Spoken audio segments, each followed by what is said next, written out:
सायरा के मुंह से इरा का जिक्र सुनकर ध्रुव ने मुस्कुराते हुए उसे जवाब दिया, वहां जाने की एक वजह तो वो भी है। इतना कहकर उसने अपना सिर झुकाया और फिर चाय की चुस्कियां लेने लगा। इस दौरान वो नहीं देख पाया कि उसके जवाब से सायरा के चेहरे पर कैसी मायूसी छा गई थी। इसके बाद ध्रुव ने अपना सिर उठाते हुए हल्की झिझक के साथ सायरा से कहा, देखो सायरा, फिलहाल तो दरबार परिवार में सबसे ज्यादा ताकत तुम्हारे पास ही है, इसलिए जब मैं चला जाऊंगा तो मुझे तुम्हारी मदद चाहिए होगी। दरअसल मैं चाहता हूं कि तुम शौर्य दल का ध्यान रखो। इसके बदले मैं वादा करता हूं कि आगे जाकर तुम जैसी मदद चाहोगी मैं तुम्हारी वैसी मदद करूंगा। वैसे देखा जाए तो इस राजधानी में ऐसे बहुत से लोग थे जो सायरा से बहुत ज्यादा ताकतवर थे और ध्रुव उन लोगों से मदद मांग सकता था, लेकिन ध्रुव जानता था कि सब लोगों में सिर्फ सायरा ही ऐसी थी जिस पर वो आंख बंद करके यकीन कर सकता था। इतने में सायरा ने ध्रुव की बात सुनकर मुस्कुराते हुए उससे कहा, अच्छा, जैसी मदद चाहूंगी वैसी मदद करोगे? तो मिस्टर ध्रुव जरा बताओ तो कैसी मदद करोगे मेरी? इस पर ध्रुव ना तो हंस सका और ना ही ज्यादा कुछ कहने की हालत में था, लेकिन इसके बावजूद उसने सायरा को जवाब दिया, बुरा मत मानना, लेकिन तुमने अभी शौर्य दल का ख्याल रखना शुरू भी नहीं किया है और तुम पहले ही मदद मांग रही हो। यह सुनकर सायरा तुरंत कुर्सी पर टिक कर बैठ गई और उसने एक बड़ी सी मुस्कुराहट के साथ कहा, किसे पता कि तुम अब कब वापस मुझसे मिलोगे। मुझे अच्छे से याद है कि जब तुम पिछली बार मुझसे दूर गए थे तो हमें मिलने में पूरे 2 साल लग गए। इसलिए हाँ, मैं अभी मदद इसलिए मांग रही हूँ क्योंकि मुझे पूरा यकीन है कि इस बार तुम्हें 2 साल से भी ज्यादा वक्त लग जाएगा। वहीं ध्रुव समझ गया था कि सायरा को फिलहाल मदद की जरूरत नहीं थी और वो ध्रुव की सिर्फ टांग खींच रही थी। ये देखकर ध्रुव मुस्कुराने लगा, लेकिन उसने सायरा से ज्यादा कुछ नहीं कहा क्योंकि वो भी जानता था कि उसे सच में इस बार काफी वक्त लगने वाला था। फिर वो दोनों काफी देर तक बैठकर बातें करते रहे, जिसके बाद दिन ढल गया और चांद की रोशनी से वुहान शहर की सड़कें चमकने लगी और रात होते महसूस कर ध्रुव अपनी जगह से खड़ा हुआ और उसने सायरा को अलविदा कहकर दरबार नीलामी घर से बाहर जाने का फैसला किया।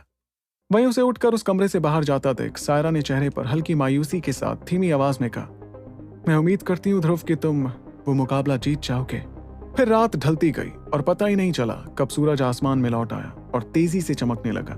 इस वक्त पूरी जमीन पर सूरज की रोशनी चमक रही थी और होटल के एक कमरे में ध्रुव ने अपने चेहरे का मास्क उतारा और उसे धीरे से अपनी स्टोरेज अंगूठी के अंदर डाल दिया। उसने फैसला कर लिया था कि उस पल से ध्रुपद मौर्य हमेशा हमेशा के लिए गायब होने वाला था और अगर कोई बचने वाला था तो वो था सिर्फ ध्रुव शौर्य। इसके अलावा ध्रुव ने अपने शरीर से हकीमों वाला कोट उतारा और उसके बदले एक काले रंग का कोट पहन लिया। उस काले कोट की वजह से ध्रुव का चेहरा थोड़ा ढक गया, जिससे वो और ज्यादा रहस्यमयी दिखने लगा। फिर पानी से अच्छी तरह मुंह धोने के बाद ध्रुव ने अपने आप को आईने में देखा। तभी एक मुस्कुराहट उसके चेहरे पर आ गई और उसने तुरंत अपनी अंगूठी में से एक काले रंग की तलवार को बाहर निकाला। इसके बाद ध्रुव वो तलवार पकड़ते हुए घुमाते हुए देखने लगा, क्योंकि बहुत वक्त से ध्रुव ने उसका इस्तेमाल नहीं किया था। और तभी ध्रुव ने उस तलवार को एक बार फिर अपनी पीठ पर टांग लिया, जिससे वो तलवार उसकी शक्तियों को खींचने लगी। ऐसा करते ही ध्रुव ने अपने हाथ झाड़ते हुए सीधे कमरे का दरवाजा खोला और वो बाहर जाने लगा। इसके बाद ध्रुव चलते चलते सीधे सड़क पर चला गया और फिर वो शहर के बाहर बने पर्वत की ओर जाने लगा। फिर कुछ देर बाद चलते चलते ध्रुव आखिरकार एक सफेद रंग के पहाड़ के ठीक सामने आ पहुंचा। जहां सिर उठाकर जैसे ही ध्रुव ने उस पहाड़ को देखा तो उसे बहुत हल्की हल्की आवाजें सुनाई देने लगी। फिर थोड़ा गौर करने पर ध्रुव को समझ आया कि ये आवाजें तलवारों के एक दूसरे से भिड़ने की थी, जो जरूर अंबर दल के घर अंबर महल से आ रही थी। सभी जानते थे कि वुहान साम्राज्य का सबसे ताकतवर दल था अंबर दल। इस ताकतवर दल का इतिहास बहुत पुराना था और ये पीढ़ियों से मार्कस को ताकतवर बनाता आ रहा था।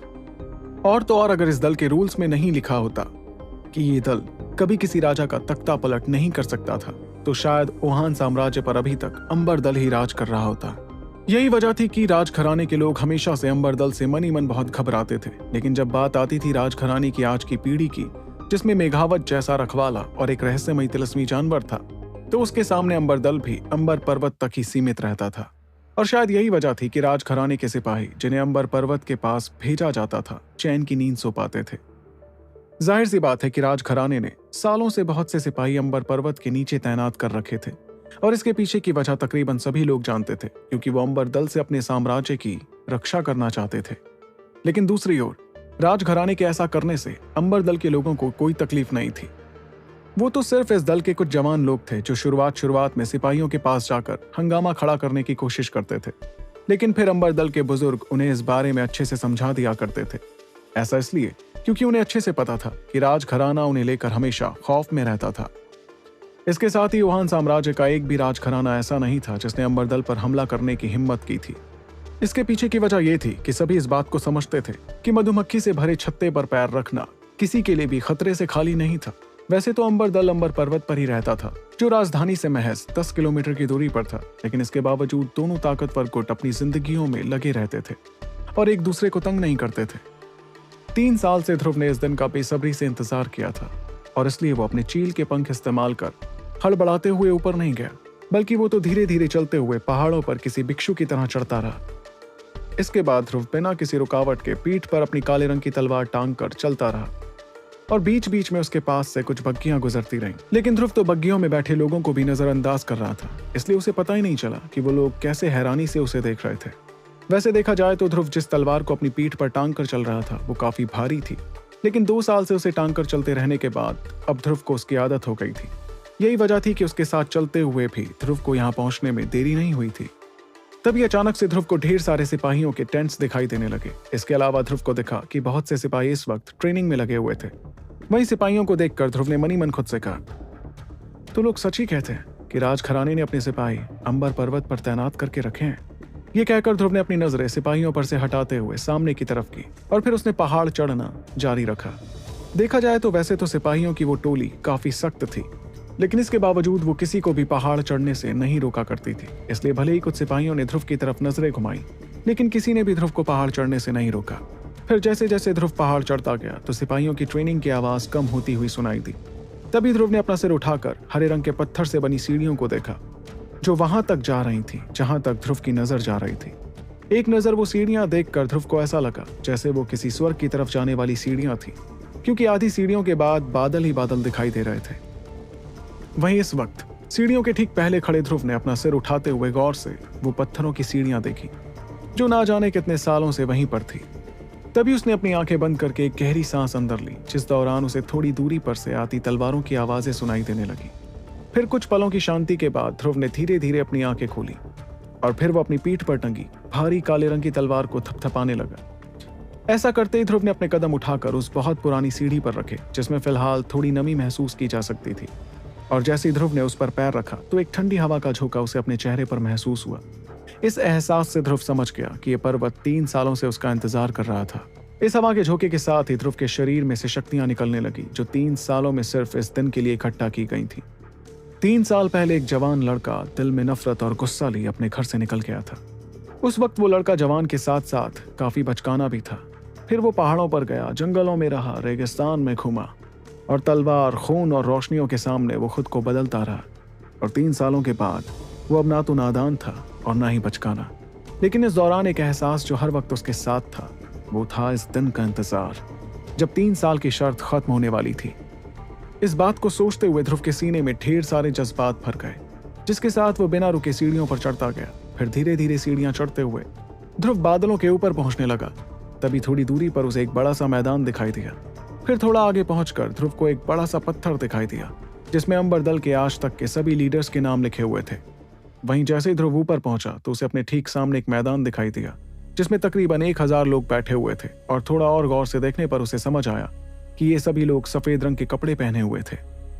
वहीं दूसरी ओर उस मैदान के काफी ऊपर बने मंच पर पत्थर की बनी कुछ कुर्सियां रखी हुई थी। उन कुर्सियों पर ज्यादातर बुजुर्ग लोग बैठे हुए थे और जो कुर्सी सबसे ऊपर रखी हुई थी उसमें फिलहाल कोई नहीं बैठा हुआ था। तभी ध्रुव ने देखा कि उस खाली कुर्सी के ठीक नीचे सफेद रंग के कपड़े पहने तकरीबन 10 बूढ़े आदमी आंखें बंद करके बैठे हुए थे। फिर जैसे ही ध्रुव ने अपनी नजरें थोड़ी और नीचे की तो उसे देखा कि वहां पर एक और पत्थर की बनी हुई कुर्सी रखी हुई थी, जिसमें एक सफेद रंग के कपड़े पहनी लड़की भी अपनी आंखें बंद करके बैठी हुई थी। ये लड़की कोई और नहीं बल्कि अंबर दल की होने वाली लीडर लारा जयान थी। वैसे तो उस मैदान में तकरीबन 1000 के आसपास लोग थे, लेकिन फिर भी उस मैदान में एक अजीब सी शांति थी।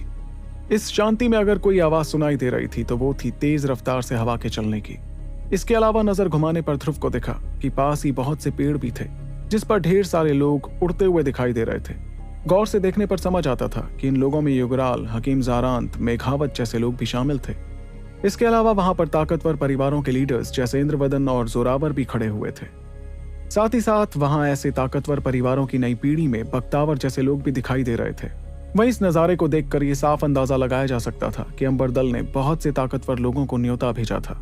इस दौरान जो इंसान पेड़ों के पास मौजूद थे वो लोग भी मैदान में फैले सन्नाटे को तोड़ने की कोशिश नहीं कर रहे थे। और वैसे तो अंबर दल के कुछ मेंबर्स ने ऐसे ताकतवर लोगों को वहां आते महसूस किया था, लेकिन इसके बावजूद उनमें से कोई भी नहीं उठा। उन्हें देखकर ऐसा लग रहा था कि उन्हें आदेश दिए गए थे कि चाहे कुछ भी हो जाए, वो लोग अपनी जगह से हिलने नहीं चाहिए। वहीं इस वक्त युगराल ने अपनी नजरें अंबर दल के सभी मेंबर्स की तरफ घुमाई और वो ये देखकर दंग रह गया कि सभी एक साथ सांस ले रहे थे। ये देखकर वो ये सोचने लगा कि अगर सभी एक साथ किसी पर हमला करते तो ना जाने उसका क्या हाल होता। यही सोचते हुए युगराल के मन में थोड़ी परेशानी झलकने लगी। ये लोग तो सच में कितनी अच्छी तरह ट्रेन किए गए हैं। वाकई अंबर दल जैसी ट्रेनिंग कोई नहीं दे सकता। तभी अचानक से ध्रुव एक कदम आगे आया और उसकी आहट सुनकर अंबर दल के सभी लोगों ने एक साथ अपनी आंखें खोली। इन लोगों में लारा भी शामिल थी, जो सीधे ध्रुव की तरफ देखने लगी। इस दौरान उसके दिल की धड़कनें थोड़ी तेज हुई थीं, क्योंकि आज उसके लिए एक बहुत बड़ा दिन होने वाला था। लेकिन इसके बावजूद उसके चेहरे से उसकी बढ़ती धड़कनों का अंदाजा नहीं लगाया जा सकता था। वहीं हजारों लोगों की नजरों के सामने एक जवान लड़का अपनी पीठ पर काले रंग की तलवार टांग कर आगे आया। उस लड़के के चेहरे पर ना तो किसी तरह की खुशी थी और ना ही किसी तरह का गुस्सा। तभी सभी ने देखा कि वो इस वक्त लारा की तरफ ही देख रहा था। फिर ध्रुव आगे आता गया ताकि वो मैदान के बीचों बीच आ सके। ऐसा करते ही ध्रुव ने धीरे धीरे अपने 3 आखिरी कदम लिए, जिसकी आवाज उस पूरे मैदान में तेजी से गूंजने लगी। और जैसे ही वो 3 कदम चलकर बीच में आकर खड़ा हुआ तो उसने थोड़ी दूरी पर बैठी लारा की तरफ देखकर चिल्लाते हुए कहा, लारा जयान, मैं अपनी 3 साल वाली शर्त पूरी करने आ गया हूं। मेरा नाम ध्रुव शौर्य है और मैं अपने शौर्य दल और अपने पिता की खोई हुई इज्जत वापस जीतने आया हूं। आखिर क्या होने वाला है ध्रुव और लारा के इस मुकाबले का अंजाम, ये जानने के लिए आपको सुनना होगा the one and only RJ Rivansh के साथ सुपर योद्धा।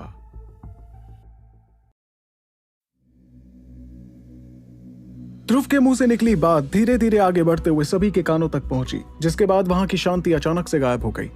वहीं इस वक्त अंबर दल के सभी मेंबर्स अलग अलग तरह से उस काले कपड़े वाले लड़के को देखते रहे। दरअसल वो लोग इस लड़के के बारे में थोड़ा बहुत जानते थे, जिसका नाम ध्रुव शौर्य था।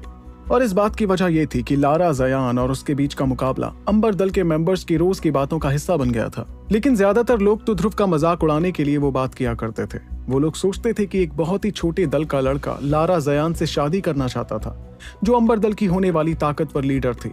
इन सभी की नजरों में ध्रुव ने अपनी काबिलियत का गलत अंदाजा लगा लिया था। यही वजह थी कि दल के मेंबर्स में 3 साल वाली शर्त की बातें हमेशा होती रहती थी, जिसके चलते वो ध्रुव का और मजाक बनाने लगते। जाहिर सी बात है कि इस मजाक उड़ाने के पीछे कहीं ना कहीं जवान मेंबर्स की जलन भी थी।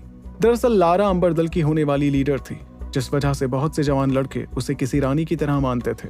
इसलिए जब भी वो लोग उससे मिलते तो वो उसके खूबसूरत चेहरे को ही देखते रहते। लेकिन जो कोई भी लारा के करीब आने की कोशिश करता, उसे खाली हाथ ही लौट कर जाना पड़ता था। यही वजह थी कि वो लोग ध्रुव से काफी जलते थे, क्योंकि वो लारा का पति बनते बनते रह गया था, जबकि वो लोग तो इस मुकाम के आसपास भी नहीं भटक सके थे। वैसे तो ये जवान मेंबर्स ध्रुव से आज तक नहीं मिले थे, लेकिन अफवाहों और बातों के चलते वो ध्रुव को बहुत कमजोर समझते थे। इसलिए वो लोग जब भी ध्रुव की बातें किया करते थे तो वो उसकी इतनी बेइज्जती किया करते थे जब तक उनका मन ना भर जाया करे। लेकिन फिलहाल जब वो लोग उस शांत दिखते लड़के को अपने सामने देख रहे थे तो उन्होंने महसूस किया कि इतने बड़े अंबर दल के बीच में होने के बावजूद उसके चेहरे पर डर का नामो निशान नहीं था। ये देखकर कुछ ऐसे मेंबर्स भी थे जो मन ही मन ध्रुव के इस जज्बे के कायल हो गए थे। वो लोग ये बात अच्छी तरह समझ गए थे कि इतनी हिम्मत कोई मामूली इंसान नहीं कर सकता था, और इसलिए अफवाहों में जिस निकम्मे ध्रुव की बात वो सुना करते थे वो शायद सिर्फ झूठ थी। इस दौरान लारा की आंखें भी लगातार ध्रुव को देखती रहीं, जो उससे थोड़ी दूरी पर खड़ा हुआ था।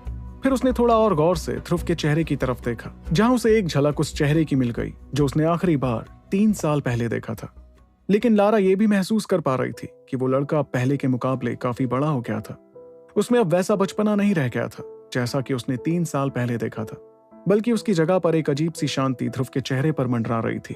ये देखकर लारा खुद को ये कहने से नहीं रोक पाई, ये तो वाकई काफी बदल गया है।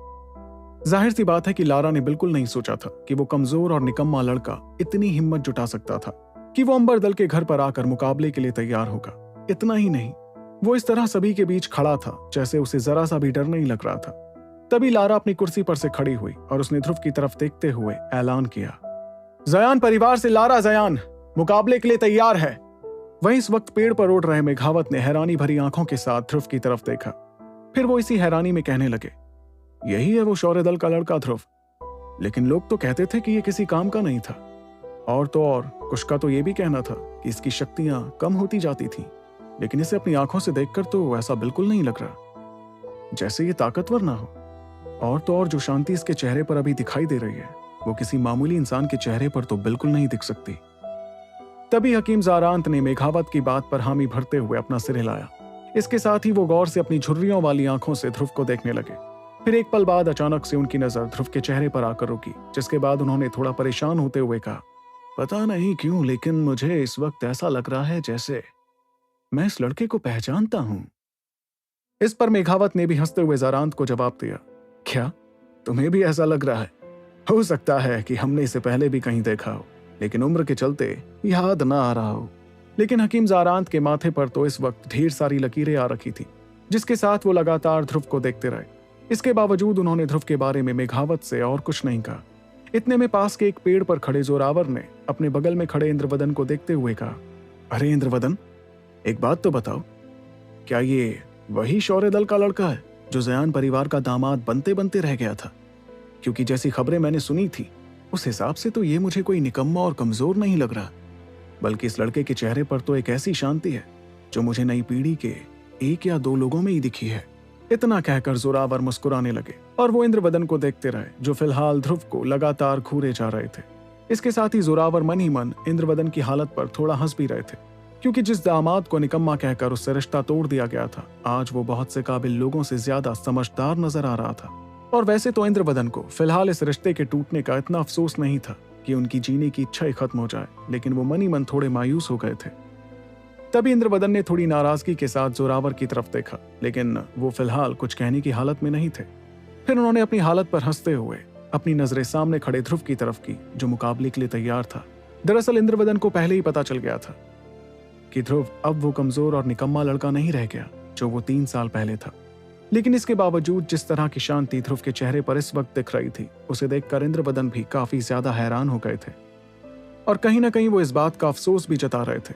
इसके साथ ही वो ये भी अच्छी तरीके से जानते थे कि अब कुछ कहने का कोई फायदा नहीं था, बल्कि वो तो सिर्फ इतनी उम्मीद ही कर सकते थे कि इस 3 साल वाली शर्त के खत्म होने पर ध्रुव और लारा के बीच की दुश्मनी खत्म हो जाए और वो दोनों सारे रिश्ते ठीक कर ले। लेकिन कहीं ना कहीं इंद्रवदन भी जानते थे कि ये सिर्फ एक ख्वाब था, मगर इंद्रवदन ये जरूर चाहते थे कि अगर वो दोनों साथ नहीं भी हुए तो भी ध्रुव जयान परिवार के लिए अपनी नफरत खत्म कर दे, ताकि उन्हें थोड़ा बेहतर लग सके। क्योंकि जिस नजरिए से इंद्रवदन ध्रुव को फिलहाल देख रहे थे, उससे तो ये उन्हें साफ समझ आ रहा था कि ध्रुव आगे जाकर जरूर बहुत ताकतवर बन सकता था। और उनके ऐसा सोचने के पीछे की सबसे बड़ी वजह थी ध्रुव के चेहरे की खामोशी, उसकी ट्रेनिंग की काबिलियत और यकीन कि वो 3 साल तक लगातार अपने मकसद पर जुटा रहे।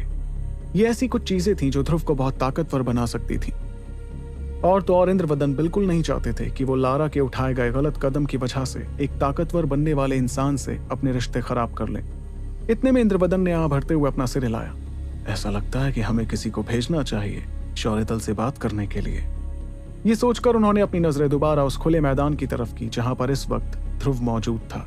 वहीं जैसे ही लारा अपनी जगह पर से खड़ी हुई तो 10 से भी ज्यादा सफेद रंग के कपड़े पहने बुजुर्ग अपनी नजरों से उस काले कपड़ों वाले लड़के को देखने लगे जो इस वक्त सामने खड़ा था। तभी उसे गौर से देखकर वो लोग एक दूसरे को थोड़ी हैरानी के साथ देखने लगे।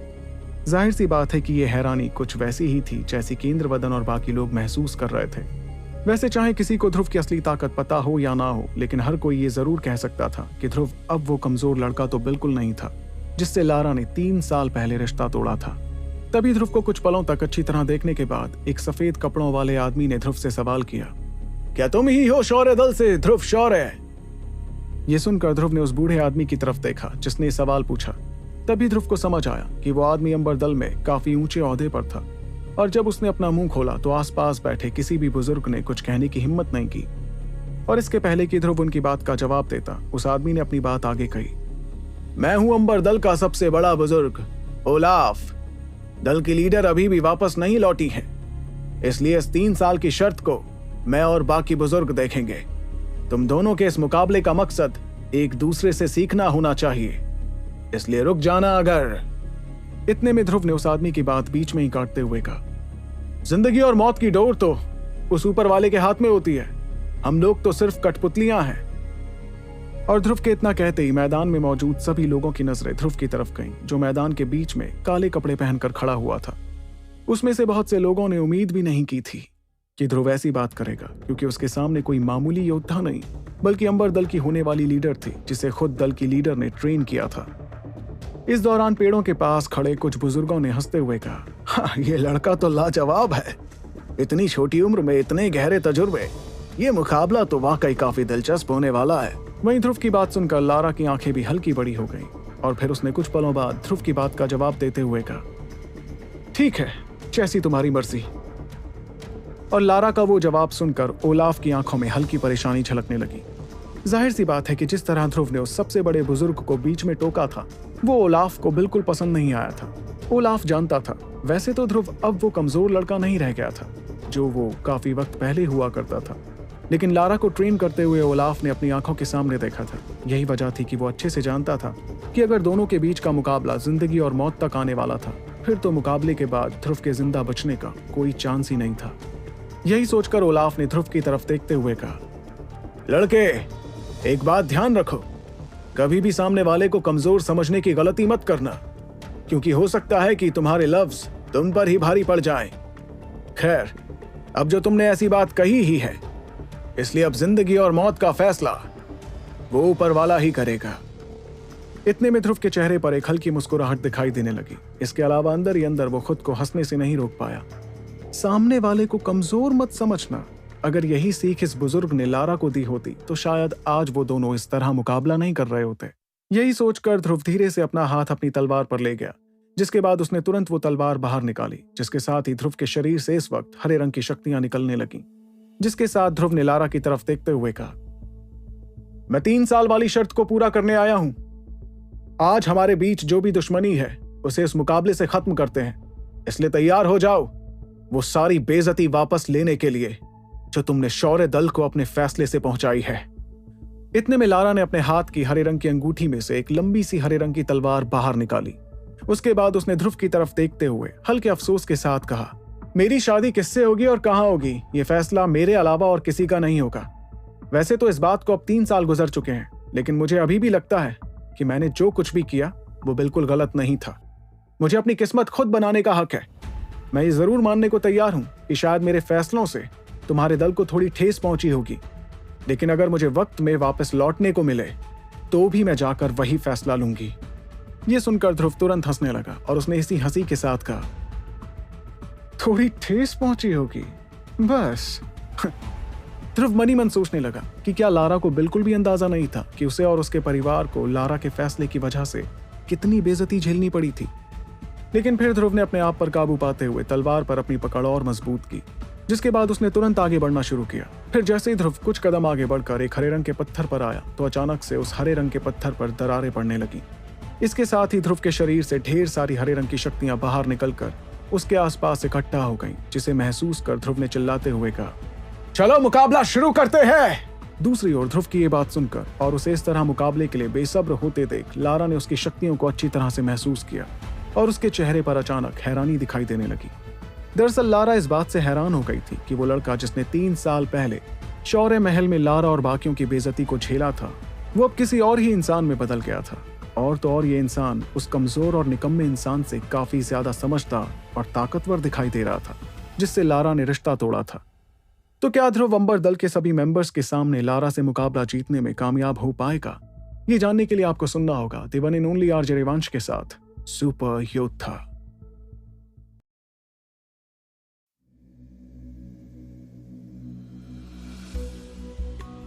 जैसे ही लारा ने अपने हरे रंग की तलवार पर अपनी पकड़ मजबूत की तो उसके शरीर से ढेर सारी हरे रंग की शक्तियां निकलने लगी। उस तलवार की धार पर जैसे ही सूरज की चमकती रोशनी पड़ी तो वो रोशनी सीधे ध्रुव की तरफ दिखाई देने लगी।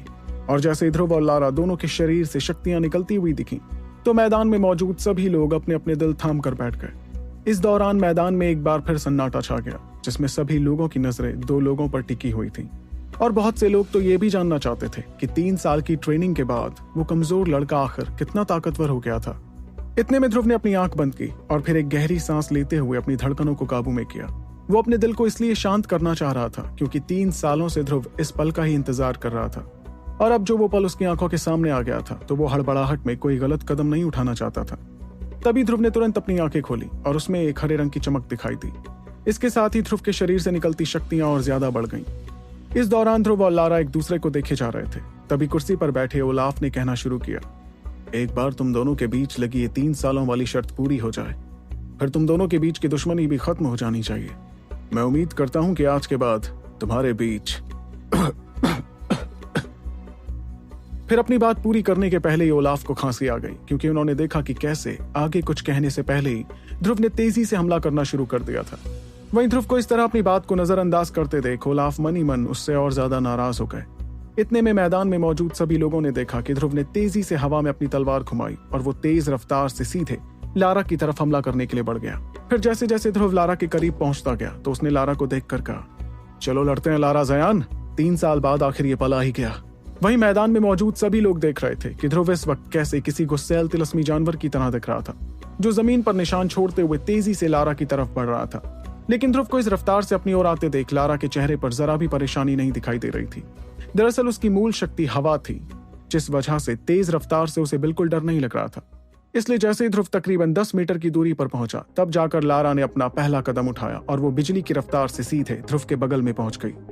और जैसे ही वो दोनों एक दूसरे के इतने करीब पहुंचे तो लारा ने अपनी लंबी तलवार से ध्रुव पर एक जोर का हमला किया, और उसके ऐसा करते ही लारा की तलवार से हवा के बने कुछ खतरनाक चक्र निकलकर सीधे ध्रुव की गर्दन की तरफ बढ़े। लेकिन तभी अचानक ध्रुव ने अपने काले रंग की तलवार को ऊपर उठाया, जिससे वो हवा के चक्र सीधे जाकर उससे टकरा गए। वहीं लारा के इस हमले से बचकर ध्रुव ने तुरंत अपनी तलवार से उस पर हमला किया, जिससे वो तलवार सीधे लारा की तरफ बढ़ी।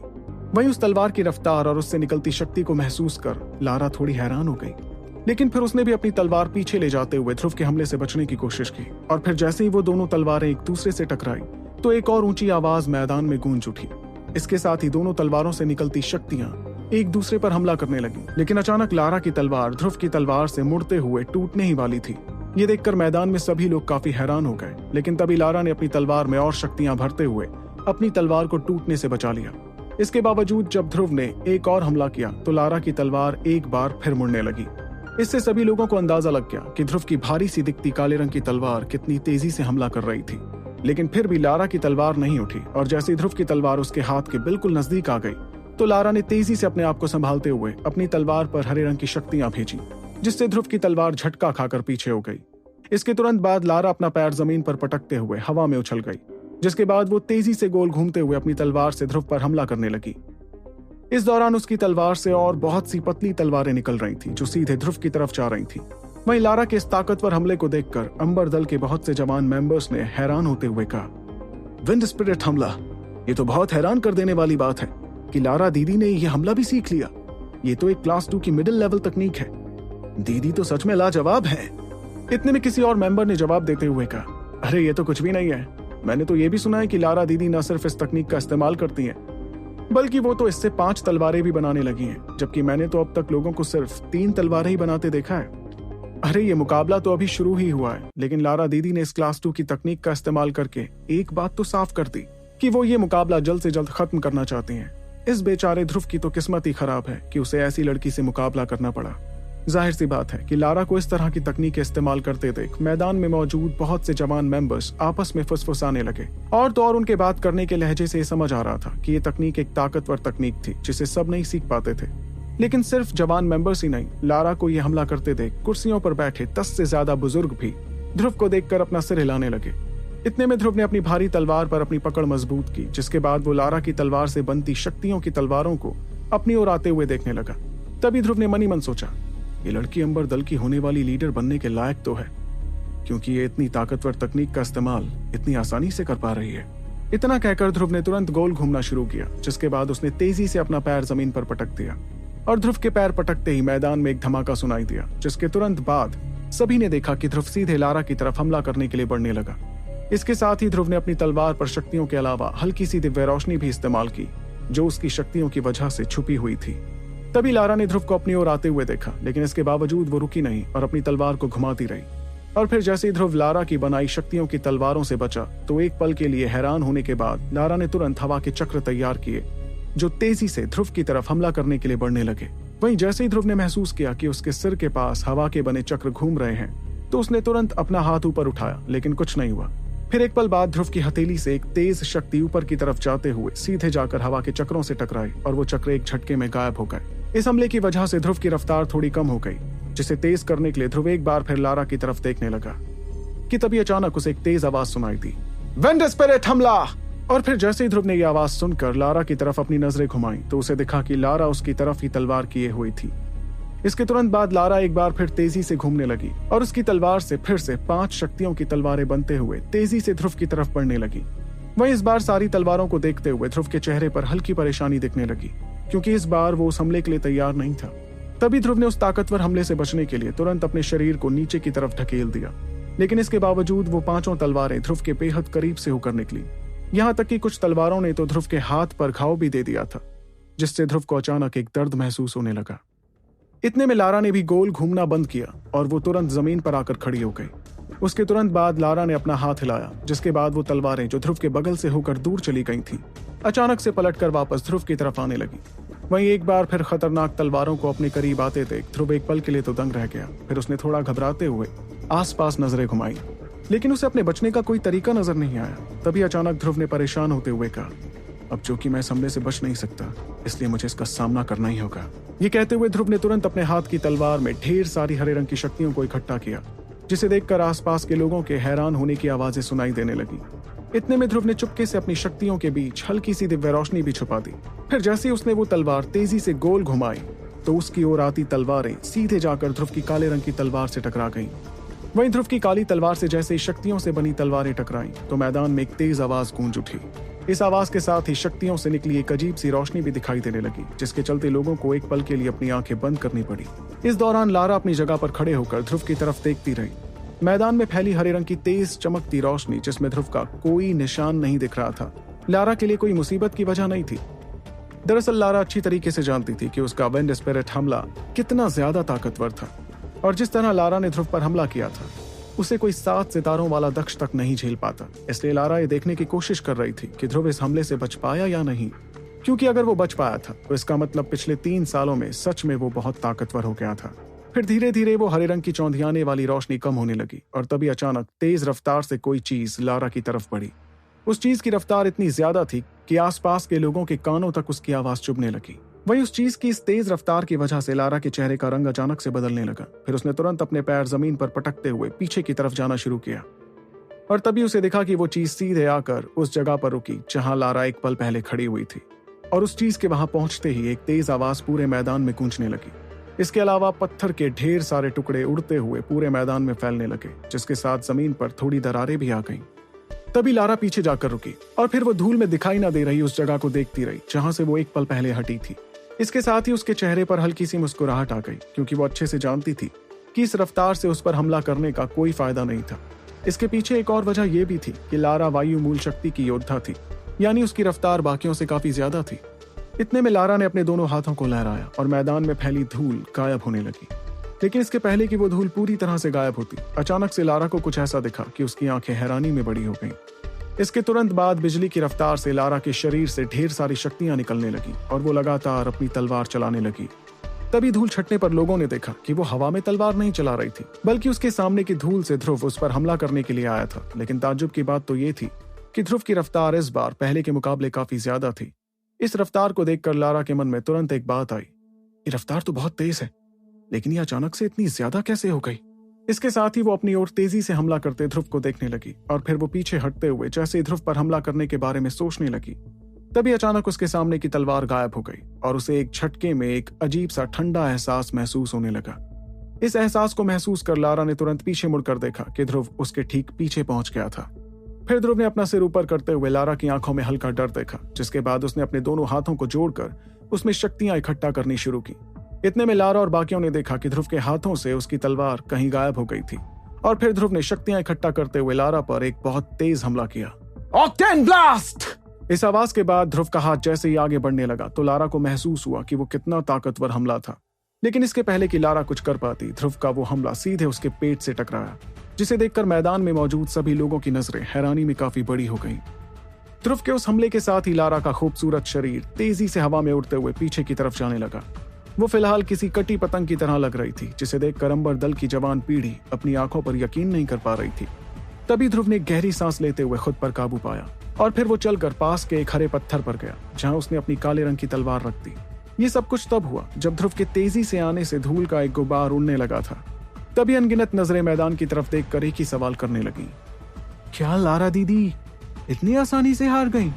तो क्या ध्रुव और लारा का मुकाबला इतनी जल्दी खत्म हो गया, या फिर इस मुकाबले में और कई रोमांचक मोड़ आने बाकी हैं? ये जानने के लिए आपको सुनना होगा the one and only RJ Revansh के साथ सुपर योद्धा। मैदान में मौजूद सभी जवान लोगों के चेहरों पर हैरानी झलक रही थी। वो इस बात पर यकीन नहीं कर पा रहे थे कि उनकी होने वाली लीडर इस तरह मुकाबला हार गई थी। दूसरी ओर कुर्सियों पर बैठे दल के बुजुर्ग चुपचाप वो मुकाबला देखे जा रहे थे। उन लोगों ने देखा कि कैसे ध्रुव के हमले से लारा हवा में उड़ते हुए नीचे गिरने लगी थी, लेकिन उनके चेहरों पर अभी भी हल्की सी भी परेशानी दिखाई नहीं दे रही थी, जिससे साफ पता चल रहा था कि किसी का ये मानना कि लारा इतनी जल्दी हार जाएगी बिल्कुल गलत था। और इसकी वजह ये थी कि अंबर दल के लोगों ने लारा को ट्रेन करने में बहुत मेहनत की थी। वहीं इस वक्त मैदान में सभी की नजरें लारा को नीचे आते हुए देख रही थी। इतने में पेड़ों के ऊपर मंडराते मेघावत ने मुस्कुराते हुए कहा, ये लड़का तो सच में बहुत ताकतवर है, लेकिन बदकिस्मती से उसके इस ताकतवर हमले से भी लारा को ज्यादा नुकसान नहीं पहुंचा, और इसके पीछे की वजह है फ्लाइंग फ्लॉक तकनीक की रफ्तार।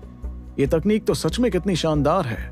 और मेघावत की बात सुनकर उनके बगल में खड़े हकीम ज़ारांत ने भी अपना सिर हिलाते हुए कहा, हाँ, ये लड़की लारा भी कहीं से कमजोर नहीं लग रही। इसे देखकर ऐसा लगता है कि अंबर दल की लीडर ने पिछले 3 सालों में इस लड़की को ट्रेन करने में कोई कसर नहीं छोड़ी। ये सुनकर युगराल थोड़ी परेशानी में दिखने लगा। उसके बाद उसने लारा की तरफ नजरें घुमाकर एक पल बाद थोड़ी परेशानी के साथ कहा, इस लड़की के शरीर की शक्तियां तो बढ़ती जा रही हैं, और तो और मुझे ऐसी शक्ति क्यों महसूस हो रही है जैसे शायद दक्ष रैंक भी पार कर चुकी है। सच में कितने अच्छे तरीके से इस लड़की ने अपनी असली ताकत को छुपा कर रखा है, यहाँ तक कि मैं भी इसकी असली शक्तियों का पता नहीं लगा पाया। अंबर दल की ये खुफिया तकनीक तो वाकई लाजवाब है। वहीं युगराल की बात सुनकर उसके बगल में खड़े मेघावत और ज़ारांत मुस्कुराने लगे। चाहे कोई कुछ क्यों ना कहे, सभी लोग जानते थे कि लारा ज़यान को अंबर दल में ट्रेनिंग मिली थी, और वो भी खुद अंबर दल की लीडर से। इसका मतलब वो कोई मामूली शिष्य तो बिल्कुल नहीं थी। और तो और अंबर दल के पास गोलियों के राजा शांडल की भी मदद थी। इसका मतलब ये सारे ताकतवर लोग लारा की ताकत की नींव मजबूत करने के लिए मौजूद थे। यही वजह थी कि उसका महादक्ष रैंक तक भी पहुंचना उतना ज्यादा हैरान कर देने वाला नहीं समझ आ रहा था। इतने में हकीम ज़ारांत ने ध्रुव के हाथों की तलवार को देखते हुए कहा, ऐसा लगता है कि आज का ये मुकाबला इतनी जल्दी खत्म होने वाला नहीं है। ये शौर्य दल का लड़का भी कोई मामूली इंसान समझ नहीं आ रहा है, और ना जाने क्यों लेकिन इसकी काली तलवार में मुझे कुछ ना कुछ तो अजीब लग रहा है। ये सुनकर मेघावत ने भी अपने दोनों दोस्तों से बात करते हुए कहा, और जिस तरीके से इस लड़के ने तेज रफ्तार में भी खुद को संभाला था, मैं तो उसका कायल ही हो गया। ना जाने क्यों लेकिन इस तलवार के भारी होने के बावजूद वो लड़का खुद को इतनी अच्छी तरह से संभाल पाया। और तो और क्या तुम लोगों ने महसूस किया कि जैसे ही वो तलवार उसके हाथ से छूटती है तो ना सिर्फ उसकी रफ्तार में इजाफा आ जाता है, बल्कि उसकी शक्तियां भी काफी बढ़ जाती हैं। जाहिर सी बात है कि मेघावत से युगराल जैसा ताकतवर शक्ति सम्राट तक डरता था, और इसके पीछे मेघावत की इतनी बारीक नजर थी, जिसके चलते उन्होंने ध्रुव के इस राज के बारे में पता कर लिया था। वहीं मेघावत की बात सुनकर हकीम ज़ारांत ने भी अपना सिर हिलाते हुए हामी भरी। उनके चेहरे पर एक मुस्कुराहट थी, जिसे देखकर ऐसा लग रहा था जैसे उन्होंने भी ये बात महसूस की थी। इतने में मेघावत ने आंख भरते हुए आगे कहा, इस मुकाबले को देखकर तो ऐसा लग रहा है जैसे ये दोनों के लिए काफी मुश्किल होने वाला है। लेकिन एक बात मेरी समझ में नहीं आ रही कि आखिर ये लड़का इतना ज्यादा ताकतवर कैसे हो गया। मेरा मतलब है कि 3 साल पहले ये एक कमजोर और निकम्मा लड़का माना जाता था, लेकिन महज 3 साल के अंदर ये लारा ज़यान की बराबरी पर आ गया, जिसे अंबर दल की लीडर और हकीम शांडल की मदद मिल रही है। इस लड़के के पीछे जरूर किसी बहुत ताकतवर इंसान का हाथ होगा।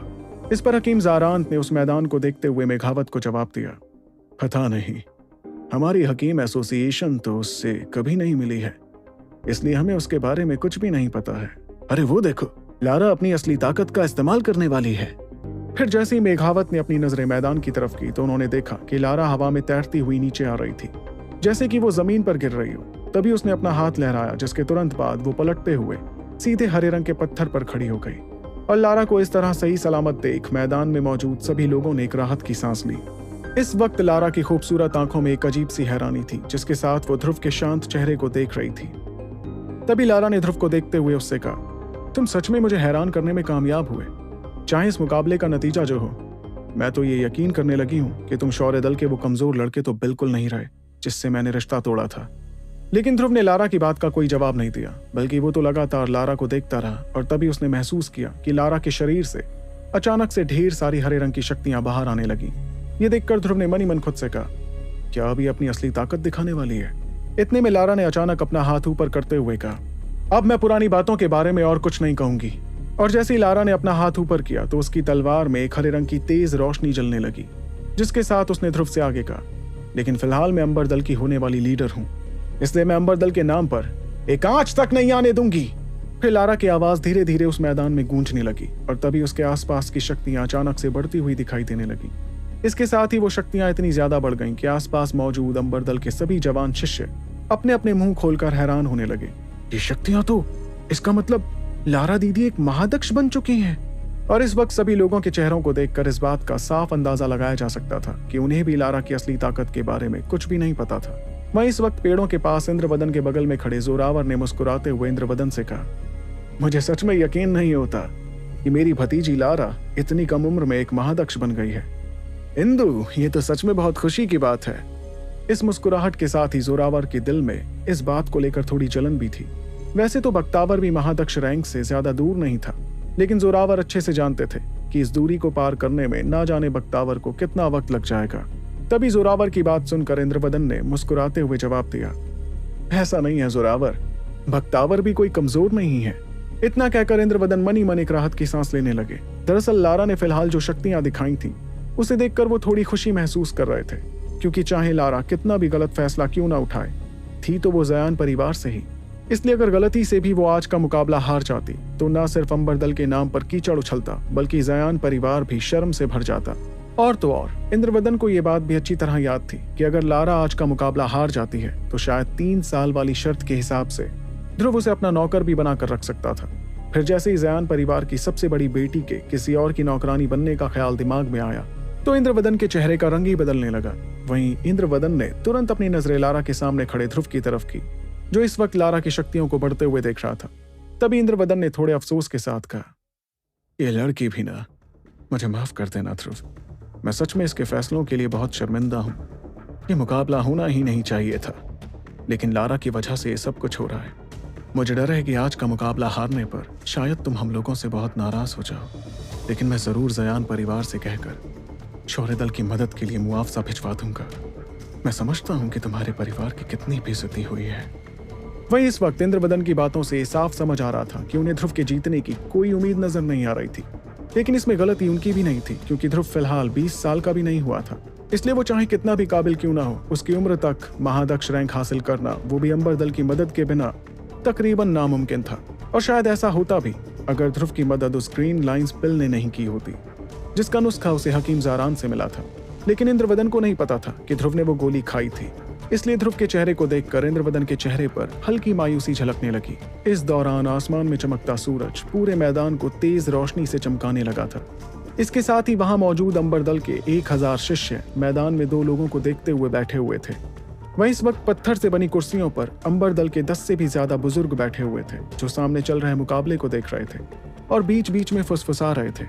इतने में एक बूढ़ा आदमी जो ओलाफ के ठीक बगल में बैठा था, उसने पलटकर ओलाफ से कहा, बुजुर्ग ओलाफ, ये मुकाबला अभी शुरू ही हुआ था और लारा को अपनी असली शक्तियां दिखानी पड़ गई, लेकिन दूसरी ओर तो वो शौर्य दल का लड़का अभी भी काफी शांत नजर आ रहा है। उस बूढ़े आदमी की आवाज में हल्की परेशानी थी, जिसे महसूस कर ओलाफ ने उसे यकीन दिलाते हुए कहा, हाँ, वो लड़का ताकतवर तो है, लेकिन ये कोई ऐसा मुकाबला नहीं है जो शांत रहने से जीता जा सके। तुम तो जानते ही हो कि पिछले कुछ सालों में लारा ने जिस रफ्तार से शक्तियां हासिल की हैं, उसे देखकर तो हम बूढ़े भी काफी हैरान हैं। और तो और दल की लीडर ने भी इसे कुछ खास तकनीकें सिखा रखी हैं। इसलिए चाहे ये लड़का कितना ही काबिल क्यों ना हो, इसके लिए लारा जयान जैसी ताकतवर शिष्य को हराना नामुमकिन है। मेरे ख्याल से तुम्हें ज्यादा फिक्र करने की जरूरत नहीं है। और लारा की शक्तियों को तुम इस तरह देखो कि अब जो उसने अपनी असली शक्तियां दिखा दी हैं, इसलिए मुकाबला बहुत जल्दी खत्म हो जाएगा। एक बार हम इस लड़के को हरा दें, फिर हमें इसके बारे में फिक्र करने की कोई जरूरत नहीं है। और ओलाफ की बात सुनते ही वो बूढ़ा आदमी इसके आगे कुछ और नहीं कह पाया। फिर उसने अपना सिर हिलाकर पास की एक कुर्सी पर नजर घुमाते हुए कहा, बुखरात, सब ठीक तो है ना? वहीं ये सवाल सुनते ही एक बूढ़ा आदमी जो सारे बुजुर्गों के नीचे वाली कुर्सी पर बैठा हुआ था, अचानक से पीछे मुड़ा और उसके चेहरे पर फिलहाल एक अजीब सी हैरानी दिखाई दे रही थी। दरअसल वो बुखरात ही था जो 3 साल पहले लारा के साथ शौर्य महल गया था, जब वो ध्रुव से अपना रिश्ता तोड़ना चाहती थी। लेकिन जब से ध्रुव बुखरात की नजरों के सामने आया था, तब से बुखरात के चेहरे पर हल्की परेशानी दिखाई दे रही थी।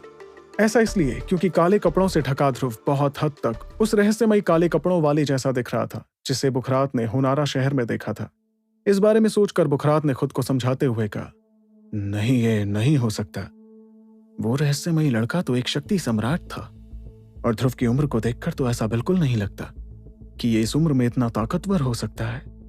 ये कहते हुए बुखरात ने अपने आप को समझाने की कोशिश की, लेकिन कहीं ना कहीं उसे दोनों चेहरे एक जैसे ही समझ आने लगे। और फिर जैसे ही बुखरात को पूरा यकीन हो गया तो अचानक से उसका शरीर तेजी से कपकपाने लगा। इसके साथ ही उसकी सांसें भी तेज हो गईं, और तभी उसने महसूस किया कि उसका कोट पसीने से गीला हो चुका था। वहीं उसकी ऐसी हालत देख पत्थर की कुर्सियों पर बैठे बुजुर्गों ने उससे पूछा, बुखरात, तुम ठीक तो हो? ये सवाल करते वक्त उनके चेहरों पर हैरानी थी, जिसके साथ वो पसीने से तरबतर हो चुके बुखरात को देखे जा रहे थे। लेकिन फिर बुखरात ने एक पल झिझकने के बाद उन्हें जवाब देते हुए कहा, नहीं, कुछ भी तो नहीं। जाहिर सी बात है कि बुखरात ने अपने दिल की बात बुजुर्गों को नहीं बताई, और वैसे तो दोनों चेहरे मिल रहे थे, लेकिन फिर भी वो यकीन नहीं कर पा रहा था कि वो रहस्यमयी काले कोट वाला लड़का ध्रुव शौर्य ही था। क्योंकि अगर वो सच में इतना ताकतवर था तो फिर उसे लारा के पास आकर लड़ने की क्या जरूरत थी। यही सोचकर बुखरात ने दांत पीसते हुए खुद से कहा, ये जरूर मेरा वहम है। इसे देखकर तो ऐसा नहीं लगता कि ये किसी दक्ष रैंक के योद्धा से ज्यादा ताकतवर होगा। ये वो ताकतवर काले कोट वाला तो हो ही नहीं सकता। इतना कहकर बुखरात मैदान में मौजूद ध्रुव को ही देखता रहा। वहीं उस मैदान में खड़ी लारा की ताकत बढ़ते बढ़ते बहुत बढ़ गई, और फिर जैसे ही वो रुकी तो फिर उसने अपनी तलवार घुमाते हुए ध्रुव की तरफ इशारा किया। इस लंबी सी तलवार पर इस वक्त हरे रंग की शक्तियां जमा हो रखी थी, जिसे देखकर ध्रुव ने धीमी आवाज में कहा, जैसा कि मैंने सोचा था, ये 2 सितारों वाली महादक्ष है। तो चलो फिर शुरुआत करते हैं असली मुकाबले की। तो क्या होगा जब ध्रुव अपनी असली ताकत दिखाएगा, और क्या वो उसका इस्तेमाल कर लारा को हरा पाएगा? ये जानने के लिए आपको सुनना होगा the one and only RJ Rivansh के साथ सुपर योद्धा, सिर्फ पॉकेट एफएम पर।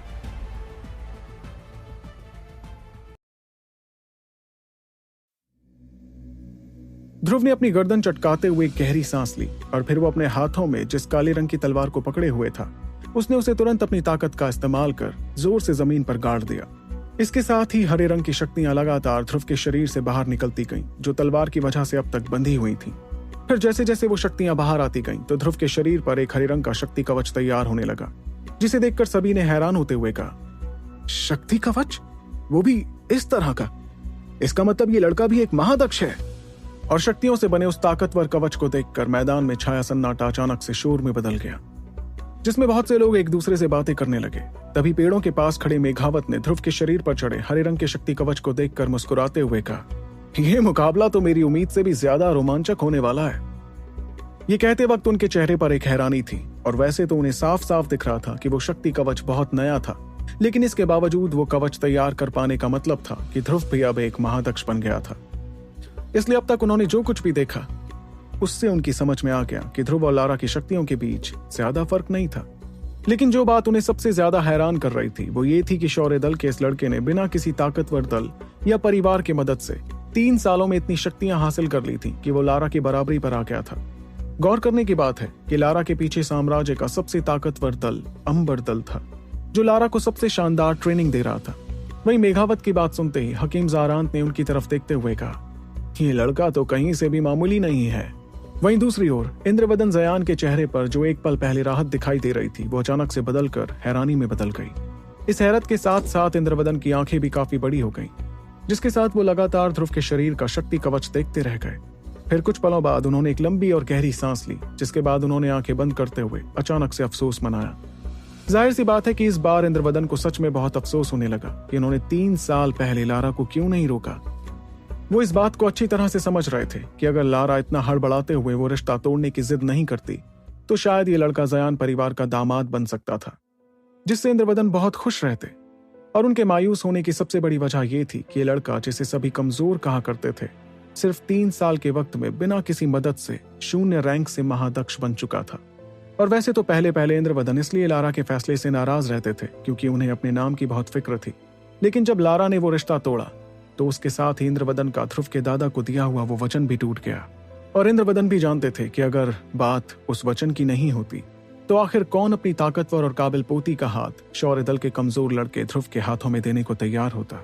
लेकिन अब उस जवान लड़के ने इंद्रवदन को दिखा दिया था कि वो कितना ज्यादा काबिल था। इसके साथ ही इंद्रवदन को एक झलक इस बात की भी दिख गई थी कि आगे जाकर ध्रुव कितना ज्यादा ताकतवर हो सकता था, और वो भी इतना ताकतवर जितना इंद्रवदन सोच भी नहीं सकते थे। वैसे इंद्रवदन ये बात भी जानते थे कि ध्रुव के पीछे अंबर दल जैसा कोई ताकतवर और बड़ा दल नहीं था, लेकिन इसके बावजूद ध्रुव फिर भी लारा की बराबरी पर आ गया था। जो कि काफी खतरनाक माना जा सकता था।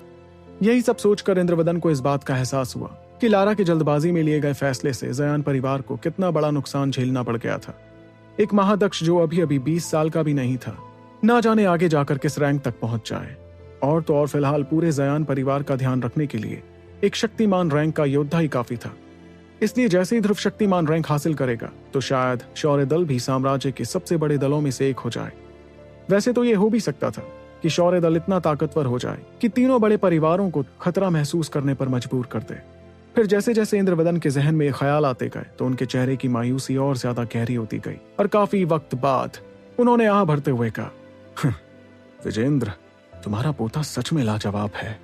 इस दौरान उनके पास ही खड़े जोरावर और बाकी ताकतवर लोग भी इंद्रवदन के चेहरे की मायूसी को समझ रहे थे। और वैसे तो वो इतने समझदार थे कि सामने वाले के जले पर नमक नहीं छिड़कना चाहते थे, लेकिन मनी मन वो इंद्रवदन के मायूस होने पर बहुत खुश हो रहे थे।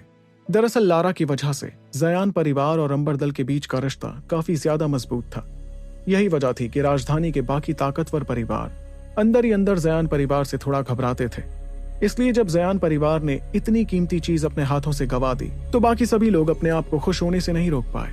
वहीं इस वक्त पत्थर से बनी कुर्सियों पर बैठे 10 से भी ज्यादा बुजुर्ग ध्रुव के शक्ति कवच को बनते हुए देखकर दंग रह गए। फिर कुछ पलों बाद सभी लोगों ने खुद पर काबू पाया और वो एक दूसरे को घूरते हुए देखने लगे। ये पहली बार था जब मुकाबला शुरू होने के बाद उन्हें थोड़ी घबराहट महसूस होने लगी थी। और मौजूदा हालात को देखकर तो ऐसा लग रहा था कि सभी बुजुर्गों ने शौर्य दल के इस कमजोर लड़के ध्रुव की शक्तियों का बहुत गलत अंदाजा लगा लिया था। इतने में एक बूढ़े आदमी ने परेशान होते हुए कहा, बुजुर्ग ओलाफ, ये तो। लेकिन इसके पहले कि वो अपनी बात खत्म कर पाता, ओलाफ ने उसे जवाब देते हुए कहा, हमें कुछ भी कहने से पहले थोड़ा और इंतजार करना चाहिए। इस वक्त ओलाफ के चेहरे पर किसी तरह की घबराहट नहीं दिखाई दे रही थी, इसलिए उसने अपना हाथ हिलाते हुए बाकी बुजुर्गों की घबराहट को कम करने की कोशिश की। ऐसा करते ही उसने मैदान में खड़े ध्रुव को देखते हुए कहा, वैसे तो इस लड़के की ताकत मेरी उम्मीद से काफी ज्यादा निकली, लेकिन इसके और लारा के बीच में अभी भी काफी फासला है। और तो और लारा जो खास तकनीकें प्रैक्टिस करती है वो हमारी अंबर दल की सबसे खास तकनीकें हैं। इसलिए मुझे यकीन है कि फिलहाल तो ये लड़का लारा की बराबरी कर ही नहीं सकता। इसलिए खामखा परेशान होने के बजाय हमें चुपचाप ये मुकाबला देखना चाहिए। वैसे तो ये कहते हुए ओलाफ के चेहरे पर एक शांति थी, लेकिन उसके हाथ फिलहाल मुट्ठियों में बदल गए थे, क्योंकि अंदर ही अंदर वो भी थोड़ा घबरा रहा था। वहीं मैदान में दूसरी ओर लारा ने जैसे ध्रुव के शरीर की बढ़ती शक्तियों को देखा तो अब उसे अपने चेहरे की हैरानी छुपाने में बहुत मुश्किल होने लगी। वैसे तो लारा ने ध्रुव की काबिलियत को कम नहीं समझा था, लेकिन उसने कभी सोचा भी नहीं था कि ध्रुव 3 सालों के वक्त में शून्य से सीधे महादक्ष बन जाएगा। इस तरह की रफ्तार तो लारा की भी नहीं थी, जबकि उसके पास तो गोलियों के राजा शांडिल की भी मदद थी। यही वजह थी कि लारा ध्रुव के शक्ति कवच को देखकर कुछ पलों के लिए तो दंग रह गई। फिर उसने एक गहरी सांस लेते हुए अपने चेहरे की हैरानी को गायब किया और वो ध्रुव की तरफ गौर से देखने लगी, जिसके बाद उसने खुद को एक असली मुकाबले के लिए तैयार किया। इतने में लारा ने अपनी लंबी तलवार पर अपनी पकड़ और मजबूत की और उसने बातों में वक्त जाया नहीं किया। दरअसल लारा अब अच्छी तरह समझ गई थी कि जो लड़का उसके सामने खड़ा था, जिसे एक वक्त पर लारा बहुत कमजोर मानती थी, वो अब उसे टक्कर का मुकाबला देने के काबिल हो गया था। यही वजह थी कि लारा के लिए मुकाबला जीतना बिल्कुल आसान नहीं होने वाला था। इसके साथ ही लारा ने अपनी तलवार को जोर से झटकारा, जिससे तुरंत ढेर सारी हरे रंग की शक्तियां निकलने लगी। फिर एक पल बाद उसके शरीर पर भी एक मजबूत शक्ति कवच तैयार हो गया।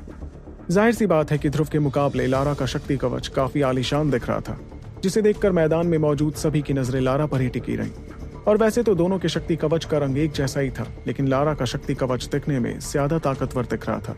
दूसरी ओर ध्रुव का शक्ति कवच ऐसा दिख रहा था जैसे उसे तैयार हुए ज्यादा वक्त नहीं हुआ था। इसलिए दोनों के महादक्ष होने के बावजूद दोनों की शक्तियों का फर्क साफ समझा जा सकता था। इसके कुछ पल बाद लारा के शरीर से शक्तियां किसी नदी के पानी की तरह बहने लगी और फिर उसने अपनी खूबसूरत आंखें ध्रुव की तरफ करते हुए अपने पैरों को जोर से जमीन पर पटका। तभी अचानक उसका शरीर एक तेज रोशनी में बदल गया, जो सबकी नजरों के सामने ध्रुव पर हमला करने के लिए आगे बढ़ रही थी। फिलहाल तो दोनों के बीच का फासला तकरीबन 10 मीटर का था, लेकिन लारा ये फासला कुछ ही सेकंड में मिटा सकती थी। यही वजह थी कि कुछ ही सेकंड्स के अंदर अंदर लारा सीधे ध्रुव के सामने आकर खड़ी हो गई, जिसके बाद उसने तुरंत अपनी तलवार जोर से घुमाना शुरू किया।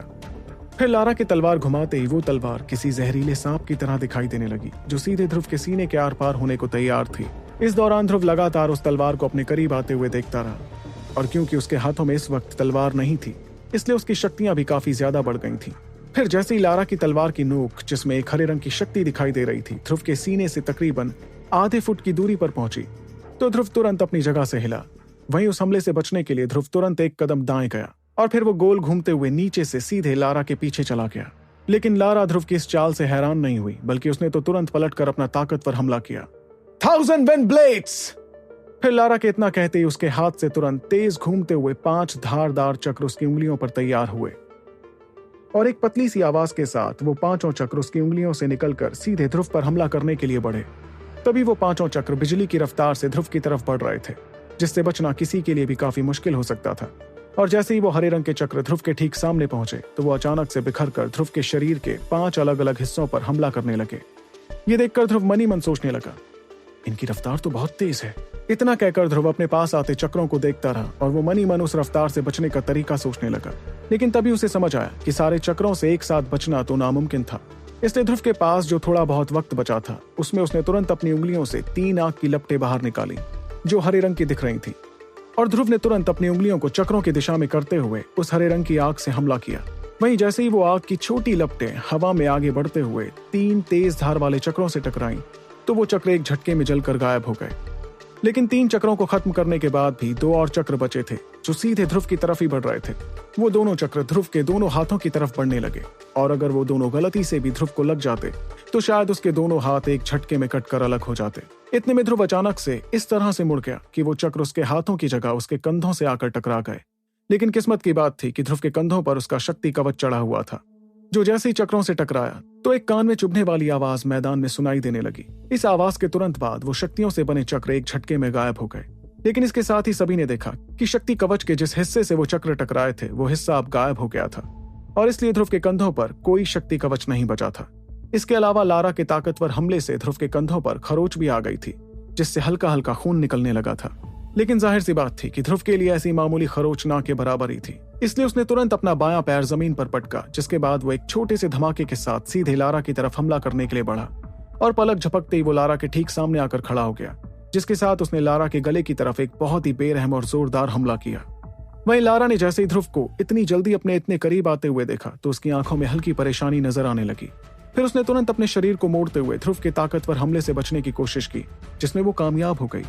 उसके बाद जैसे ही लारा ध्रुव के हमले से बची तो उसने ध्रुव को बिना कोई मौका दिए उस पर अपनी तलवार से हमला कर दिया। यह हमला बिजली की रफ्तार से ध्रुव के पैर की तरफ किया गया था, जिसे महसूस कर ध्रुव ने तुरंत लारा के सीने पर शक्तियों से जोरदार वार किया। वहीं ध्रुव के इस अचानक हमले की वजह से लारा ध्रुव के पैर पर हमला नहीं कर पाई और तुरंत कुछ कदम पीछे हो गई।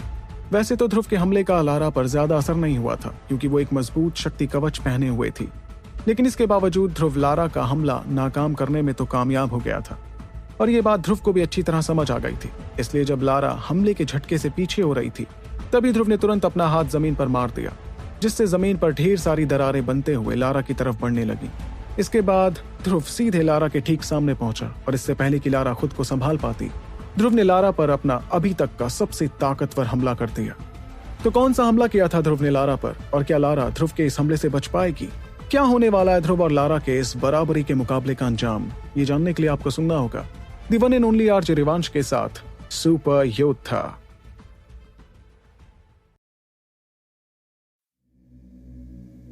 ध्रुव को पास के मुकाबलों का अच्छा खासा तजुर्बा था और इसलिए इस पल उसके हाथ पैर सिर सब किसी खतरनाक जानलेवा हथियार की तरह इस्तेमाल किए जा सकते थे। वहीं उसके हाथों पर इकट्ठा हुई शक्तियों से आसपास बैठे लोग काफी ज्यादा घबराते हुए दिख रहे थे। दूसरी ओर ध्रुव के ऐसे ताकतवर हमलों का सामना करते हुए लारा कहीं से भी कमजोर नहीं समझी जा सकती थी। और वैसे तो ध्रुव लारा के ठीक सामने से हमला कर रहा था, लेकिन लारा अपनी वायु मूल शक्ति की वजह से ध्रुव के हर हमले से बचने में कामयाब हो रही थी। फिर जैसे जैसे दोनों की लड़ाई और ज्यादा खतरनाक होने लगी तो दोनों के शरीरों से और भी बहुत शक्ति बाहर निकलती हुई दिखाई दी। वो शक्तियां तेज रफ्तार से बाहर निकलते हुए एक दूसरे की तरफ हमला करने के लिए आने लगी और अब जब दोनों शक्तियां एक दूसरे से टकराईं तो मैदान में एक तेज धमाका गूंज उठा। उस धमाके के साथ ही मैदान में हरे रंग की चमकती हुई रोशनी दिखाई देने लगी, जिसके अंदर 2 परछाइयां लड़ती हुई दिखाई दे रही थीं। इतने में ध्रुव ने अपने हाथ पर अपनी तलवार लाते हुए उसका इस्तेमाल कर लारा पर हमला किया, लेकिन लारा भी ध्रुव के इस हमले के लिए तैयार थी और वो भी अपनी तलवार का इस वक्त बखूबी इस्तेमाल कर रही थी। वहीं इस टक्कर के मुकाबले को देखकर मैदान में मौजूद सभी लोग दंग रह गए, जिस वजह से उस मैदान में तलवारों के टकराने के अलावा और कोई आवाज नहीं सुनाई दी। इस दौरान ध्रुव और लारा को तेज रफ्तार से एक दूसरे पर हमला करते देख कुर्सियों पर बैठे अंबर दल के बुजुर्ग भी काफी हैरान थे। इसके अलावा मैदान में बैठे अंबर दल के बाकी शिष्य भी कुछ पलों पहले लारा के हमले को देखकर हैरत में पड़ गए थे। क्योंकि लारा ने 2 ताकतवर तकनीकों का इस्तेमाल किया था और आज के मुकाबले के पहले वो लोग देख चुके थे कि कैसे लारा की वो 2 तकनीकें बहुत से ताकतवर लोगों को हराने में कामयाब भी हुई थीं। लेकिन इसके बावजूद ध्रुव तो उन तकनीकों से अच्छी तरह बच गया था, जबकि उसकी मौजूदा ताकत लारा से थोड़ी कम समझ आ रही थी। और तभी अंबर दल के सारे मेंबर्स को समझ आया कि ध्रुव के बारे में वो जो कुछ भी सुनते आ रहे थे वो सिर्फ बेकार की अफवाहें थीं, क्योंकि फिलहाल तो उसे देखकर ऐसा दूर दूर तक नहीं लग रहा था जैसे ये शौर्य दल का वो कमजोर ध्रुव था जिसके बारे में वो लोग सुनते आ रहे थे। जाहिर सी बात है कि अंबर दल की नई पीढ़ी की सबसे ताकतवर लड़की से टक्कर का मुकाबला करने का मतलब था कि जो लड़का उनकी नजरों के सामने लड़ रहा था वो कोई मामूली इंसान तो बिल्कुल नहीं था। वहीं इस वक्त मैदान में तलवारों के भिड़ने की आवाज लगातार गूंज रही थी और शक्तियों के हमलों से पूरे मैदान में अजीब से निशान बन गए थे। इस दौरान सभी लोग अपनी सांसें थामकर ध्रुव और लारा के बीच का मुकाबला देख रहे थे। लेकिन इस वक्त सिर्फ वहां मौजूद जवान मेंबर्स ही नहीं बल्कि अंबर दल के बुजुर्ग भी लारा की खास तकनीकों को नाकाम होते देख अब थोड़ी घबराहट महसूस करने लगे। इसकी सबसे बड़ी वजह यह थी कि ध्रुव लारा की खास तकनीकों से बचने के लिए चुपके से अपनी दिव्य रोशनी का इस्तेमाल करता जिसे कोई देख नहीं पाता, और लारा की खास और ताकतवर तकनीकों के हमले से आमतौर पर उससे 2 या 3 सितारों वाले योद्धा को भी बचने में मुश्किल होती। लेकिन इस वक्त तो ध्रुव, जो कि लारा से थोड़ा कमजोर था, अच्छी तरह से उसके हमलों से बच पा रहा था। इतने में कुर्सी पर बैठे एक बुजुर्ग ने ओलाफ की तरफ देखते हुए हल्की परेशानी के साथ कहा, बुजुर्ग ओलाफ, ये लड़का ध्रुव तो बहुत ही अजीब समझ आ रहा है। जब भी लारा कोई ताकतवर हमला करने के लिए उसके पास पहुंचती है तो ना जाने ये एक रहस्यमयी शक्ति का इस्तेमाल कर उसके ताकतवर हमलों से बच रहा है। वहीं उस बूढ़े आदमी की बात सुनकर उसके आसपास बैठे बुजुर्ग भी अपना सिर हिलाते हुए हामी भरने लगे। वो लोग अपनी ताकत के चलते इस रहस्यमयी शक्ति का अंदाजा लगा पा रहे थे और साथ ही साथ उसकी ताकत और गर्मी को भी महसूस कर पा रहे थे। लेकिन किस्मत से ध्रुव इतनी तेज रफ्तार से अपनी दिव्य रोशनी का इस्तेमाल कर रहा था कि उस शक्ति को महसूस करने के बावजूद ओलाफ और बाकी बुजुर्ग समझ नहीं पा रहे थे कि आखिर वो शक्ति थी क्या। तभी ओलाफ ने चेहरे पर थोड़ी मायूसी के साथ जवाब दिया, फिक्र मत करो, अब जैसे ये लड़का उस शक्ति का इस्तेमाल करेगा तो मैं उसका पता लगा लूंगा कि आखिर वो है क्या चीज। इतना कहकर ओलाफ ने धीरे से अपनी आंखें बंद की और अपने शरीर की शक्तियों को बाहर लाते हुए ध्रुव के हमलों को चारों तरफ से देखना शुरू कर दिया। और ओलाफ को ऐसा करते देख उसके आसपास बैठे बुजुर्ग एक दूसरे को एक नजर देखकर वापस मैदान में चल रहे खतरनाक मुकाबले को देखने लगे। फिर जैसे ही वो लोग मुकाबले को देखने लगे तो दौड़ती हुई शक्तियां पेड़ों के पास से आती हुई समझ आईं। इसके तुरंत बाद मैदान से लगे एक बड़े से पेड़ पर 2 इंसान दिखाई देने लगे। वो लोग वहां आते ही मैदान में चल रहे मुकाबले को देखने लगे और अचानक से ध्रुव के हमलों को देखकर वो काफी हैरान हो गए। इतने में पास के पेड़ पर खड़े मेघावत की नजर इन दोनों इंसानों पर पड़ी और उन्होंने देखा कि उसमें से एक अधेड़ उम्र का हैंडसम आदमी था जो हरे रंग का कोट पहने हुए था। फिर एक पल के लिए मेघावत और बाकी लोग हैरत में पड़ गए, जिसके बाद उन्होंने उस इंसान की तरफ उड़ते हुए उससे मिलना शुरू किया। लेकिन सिर्फ वो लोग ही नहीं, और भी बहुत से लोग अचानक से उस पेड़ के पास आने लगे, जिससे उस इंसान के ओहदे का अंदाजा लगाया जा सकता था। यही वजह थी कि मेघावत और हकीम ज़ारांत जैसे लोग भी उस आदमी के सामने इतनी इज्जत से पेश आ रहे थे। वो हरे रंग का कोट पहना आदमी कोई और नहीं बल्कि गोलियों का राजा कहलाए जाने वाला हकीम शांडिल था, जिसके साथ उसका शिष्य रेहान खड़ा हुआ था। इस वक्त रेहान के चेहरे पर जरा भी गुरूर नहीं दिख रहा था, जिसकी वजह थी राजधानी में हुआ हकीम कॉम्पिटिशन। और फिलहाल तो रेहान चुपचाप शांडिल के पीछे खड़े होकर मेघावत और बाकी बुजुर्गों को नमस्ते करता रहा। वहीं उसके इस अंदाज को देखकर सभी लोग समझ गए कि उसमें ये बदलाव जरूर हकीम कॉम्पिटिशन के नतीजे के बाद आया होगा। तभी हकीम शांडिल ने अपने हाथ जोड़ते हुए कहा, क्या बात है, मैंने तो सच में सोचा भी नहीं था कि मेघावत जी, आप और हकीम ज़ारांत एक साथ यहाँ पर होंगे। लेकिन दल की लीडर फिलहाल यहाँ मौजूद नहीं है, इसलिए माफी चाहता हूँ कि किसी ने आपका स्वागत नहीं किया। ये कहते वक्त उसके चेहरे पर एक माफी मांगती हुई मुस्कुराहट झलक रही थी, क्योंकि वो साम्राज्य के 2 इतने ताकतवर लोगों को बुरा लगने नहीं देना चाहता था। इतने में शांडिल की नजर मेघावत और ज़ारांत के बगल में खड़े बुजुर्ग पर पड़ी और उसके चेहरे पर एक हैरानी सी झलकने लगी। माफ कीजिएगा, लेकिन मैंने आपको पहचाना नहीं। वैसे तो शांडिल उस आदमी को पहचान नहीं पाया था, लेकिन अपनी अंदरूनी शक्तियों की वजह से उसे युगराल की शक्तियों का अंदाजा लग गया था। इतने में युगराल ने भी शांडिल से अपना तारुफ करवाते हुए कहा, मेरा नाम युगराल है। ये कहते वक्त युगराल के चेहरे पर एक मुस्कुराहट थी, जो आमतौर पर किसी से मिलने पर लापता रहती थी। वैसे तो युगराल उम्र में शांडिल से काफी बड़ा था, लेकिन वो ये अच्छे से जानता था कि हकीम शांडिल की ताकत की वजह से उसका शांडिल से इस तरह का बर्ताव जायज था। और देखा जाए तो युगराल एक शक्ति सम्राट था, लेकिन शांडिल फिलहाल पूरे ओहान साम्राज्य का सबसे काबिल और मशहूर हकीम था, जिसके सामने एक शक्ति सम्राट भी अच्छे से बात किया करते थे। इसकी सबसे बड़ी वजह थी कि शांडिल एक रैंक 6 का हकीम था, जिसकी गोलियां बनाने की ताकत काफी ज्यादा थी। दूसरी ओर युगराल का नाम सुनते ही शांडिल ने एक पल के लिए कुछ सोचा और अचानक से उसके चेहरे पर हैरानी झलकने लगी, जिसके साथ उसने कहा, बर्फ का शहंशाह युगराल। और इतना कहने के बाद शांडिल जैसे कहीं खो गया। फिर कुछ पलों बाद उसने खुद को संभालते हुए चेहरे पर मुस्कुराहट के साथ युगराल से कहा, मुझे अच्छे से याद है कि जब मैं ट्रेनिंग किया करता था तब मैंने आपके बारे में कितना कुछ सुना था, और आज आपसे मिलकर मुझे उतनी ही खुशी हो रही है जितनी कि मुझे उस वक्त आपसे मिलने पर होती। ये सुनकर युगराल मुस्कुराने लगा। जाहिर सी बात है कि जब शांडिल ने उसे इतनी इज्जत दी तो वो भी उससे अच्छे से बर्ताव करने से खुद को रोक नहीं पाया। फिर वो दोनों कुछ पलों के लिए एक दूसरे से बात करने लगे, जिसके बाद शांडिल ने अपनी नजरें मैदान में चल रहे मुकाबले की तरफ की और उस मुकाबले को थोड़ा गौर से देखने पर अचानक से शांडिल के चेहरे पर एक हैरानी झलकने लगी, जिसके साथ उसने सवाल किया, क्या ये लड़का ही शौर्य दल का ध्रुव है? इतने में उसके पास से एक आवाज सुनाई दी, हाँ यही वो लड़का है, लेकिन ये कहीं से भी कमजोर तो बिल्कुल नहीं है। ये सुनकर हकीम शांडिल ने तुरंत अपनी नजरें घुमाई तो देखा कि ये जवाब इंद्रवदन का था, जो इस वक्त थोड़े मायूस दिख रहे थे। फिर हकीम शांडिल ने उनसे ज्यादा कुछ नहीं कहा और वापस ध्रुव को लड़ते हुए देखने लगा। फिर ध्रुव को कुछ पल और देखने के बाद अगर शांडिल ये कहता कि उसे ध्रुव को इस तरह लड़ते देख बिल्कुल हैरानी नहीं हो रही थी, तो ये सरासर झूठ होता।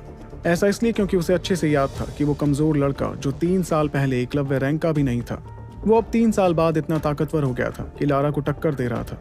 और सबसे बड़ी हैरानी की बात तो ये थी कि आखिर ध्रुव ने ये मुकाम कैसे हासिल किया, क्योंकि अंबर दल के लीडर ने तो लारा के लिए शांडिल से बहुत ताकतवर गोलियां तैयार करवाई थी, जिससे लारा इतनी ताकतवर हो पाई थी। लेकिन ध्रुव ने ये मुकाम बिना उसके या अंबर दल की मदद से ही हासिल कर लिया था, और वो भी सिर्फ 3 सालों में।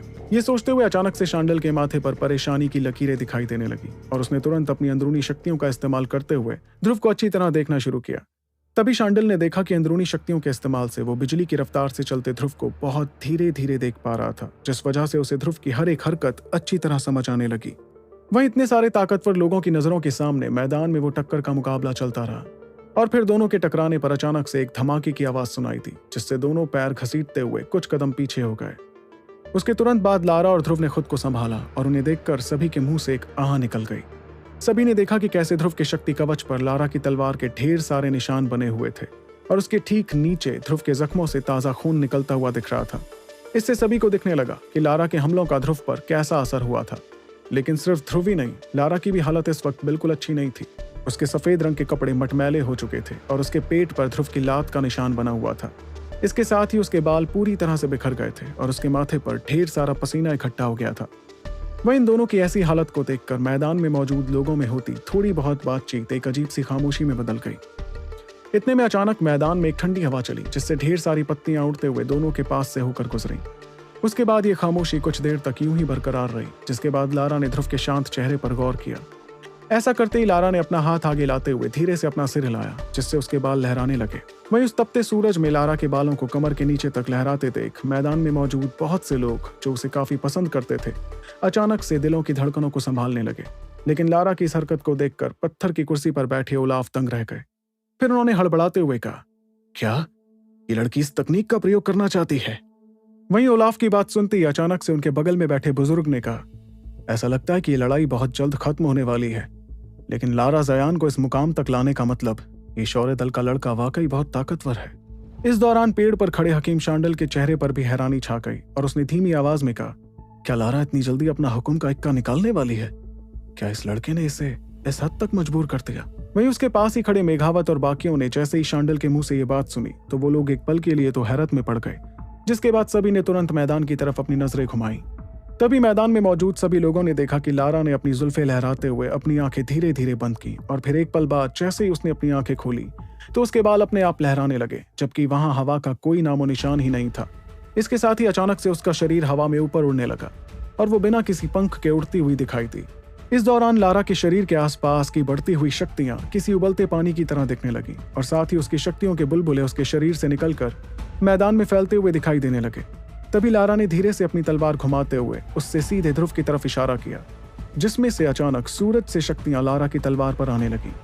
तभी ध्रुव ने देखा कि लारा की तलवार इस वक्त सूरज जैसी चौंधियाने वाली रोशनी के साथ चमकने लगी, जिसके बाद लारा ने ध्रुव की तरफ देखते हुए कहा, ध्रुव शौर्य, चलो ये मुकाबला खत्म करते हैं। इतना कहकर वो लगातार ध्रुव की तरफ देखती रही और ध्रुव देख रहा था कि कैसे उसकी सूरज जैसी चमकती तलवार में ढेर सारी शक्तियां इकट्ठा होने लगी। ये देखकर ध्रुव ने कुछ सोचते हुए खुद से कहा, क्या ये अपना हुक्म का इक्का चलने को तैयार हो गई? ठीक है, अगर ऐसी बात है तो मुकाबला खत्म करते हैं।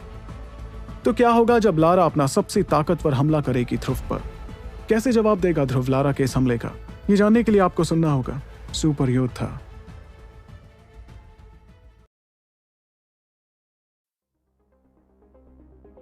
जैसे ही लारा ने अपने सामने खड़े ध्रुव को देखा तो वो एक गहरी सांस लेने लगी।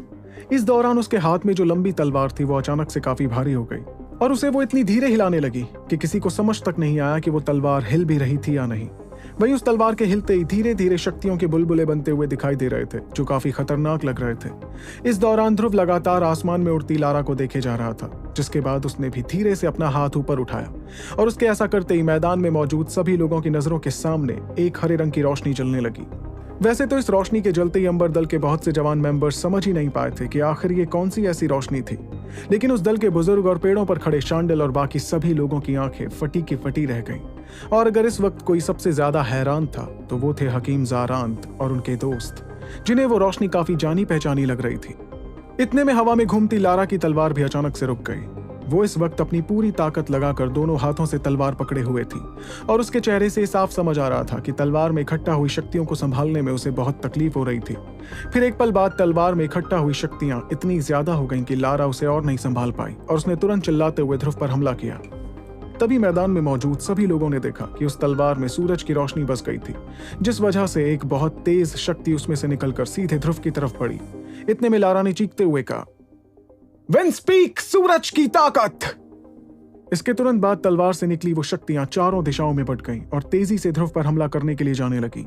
इस वक्त मैदान का नजारा कुछ ऐसा था जैसे वहां से कोई तूफान गुजर रहा हो। यही वजह थी कि उस मैदान में बहुत सी दरारें पड़ गई थीं, जो धीरे धीरे पूरे मैदान में फैलने लगी।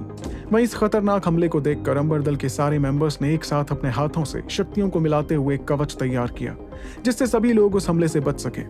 वैसे तो वो हमला उनकी तरफ नहीं था, लेकिन उस हमले से निकले शक्ति के बुलबुले हर तरफ फैलने लगे थे। इतने में पेड़ के पास खड़े मेघावत ने चौंकते हुए कहा, यह तो विंड स्पीक तकनीक है। मुझे यकीन नहीं हो रहा कि दल की लीडर ने लारा को ये तकनीक भी सिखा दी, लेकिन लारा की काबिलियत को देखकर तो ऐसा लगता है कि ये इस ताकतवर तकनीक की 20 या 30% ताकत का इस्तेमाल कर पाती है।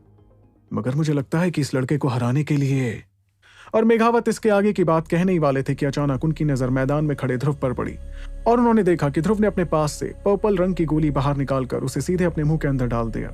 इसके तुरंत बाद ध्रुव ने अपना मुंह खोलकर उसमें से पर्पल कलर की आग बाहर निकाली और अपने बाएं हाथ में इकट्ठा की।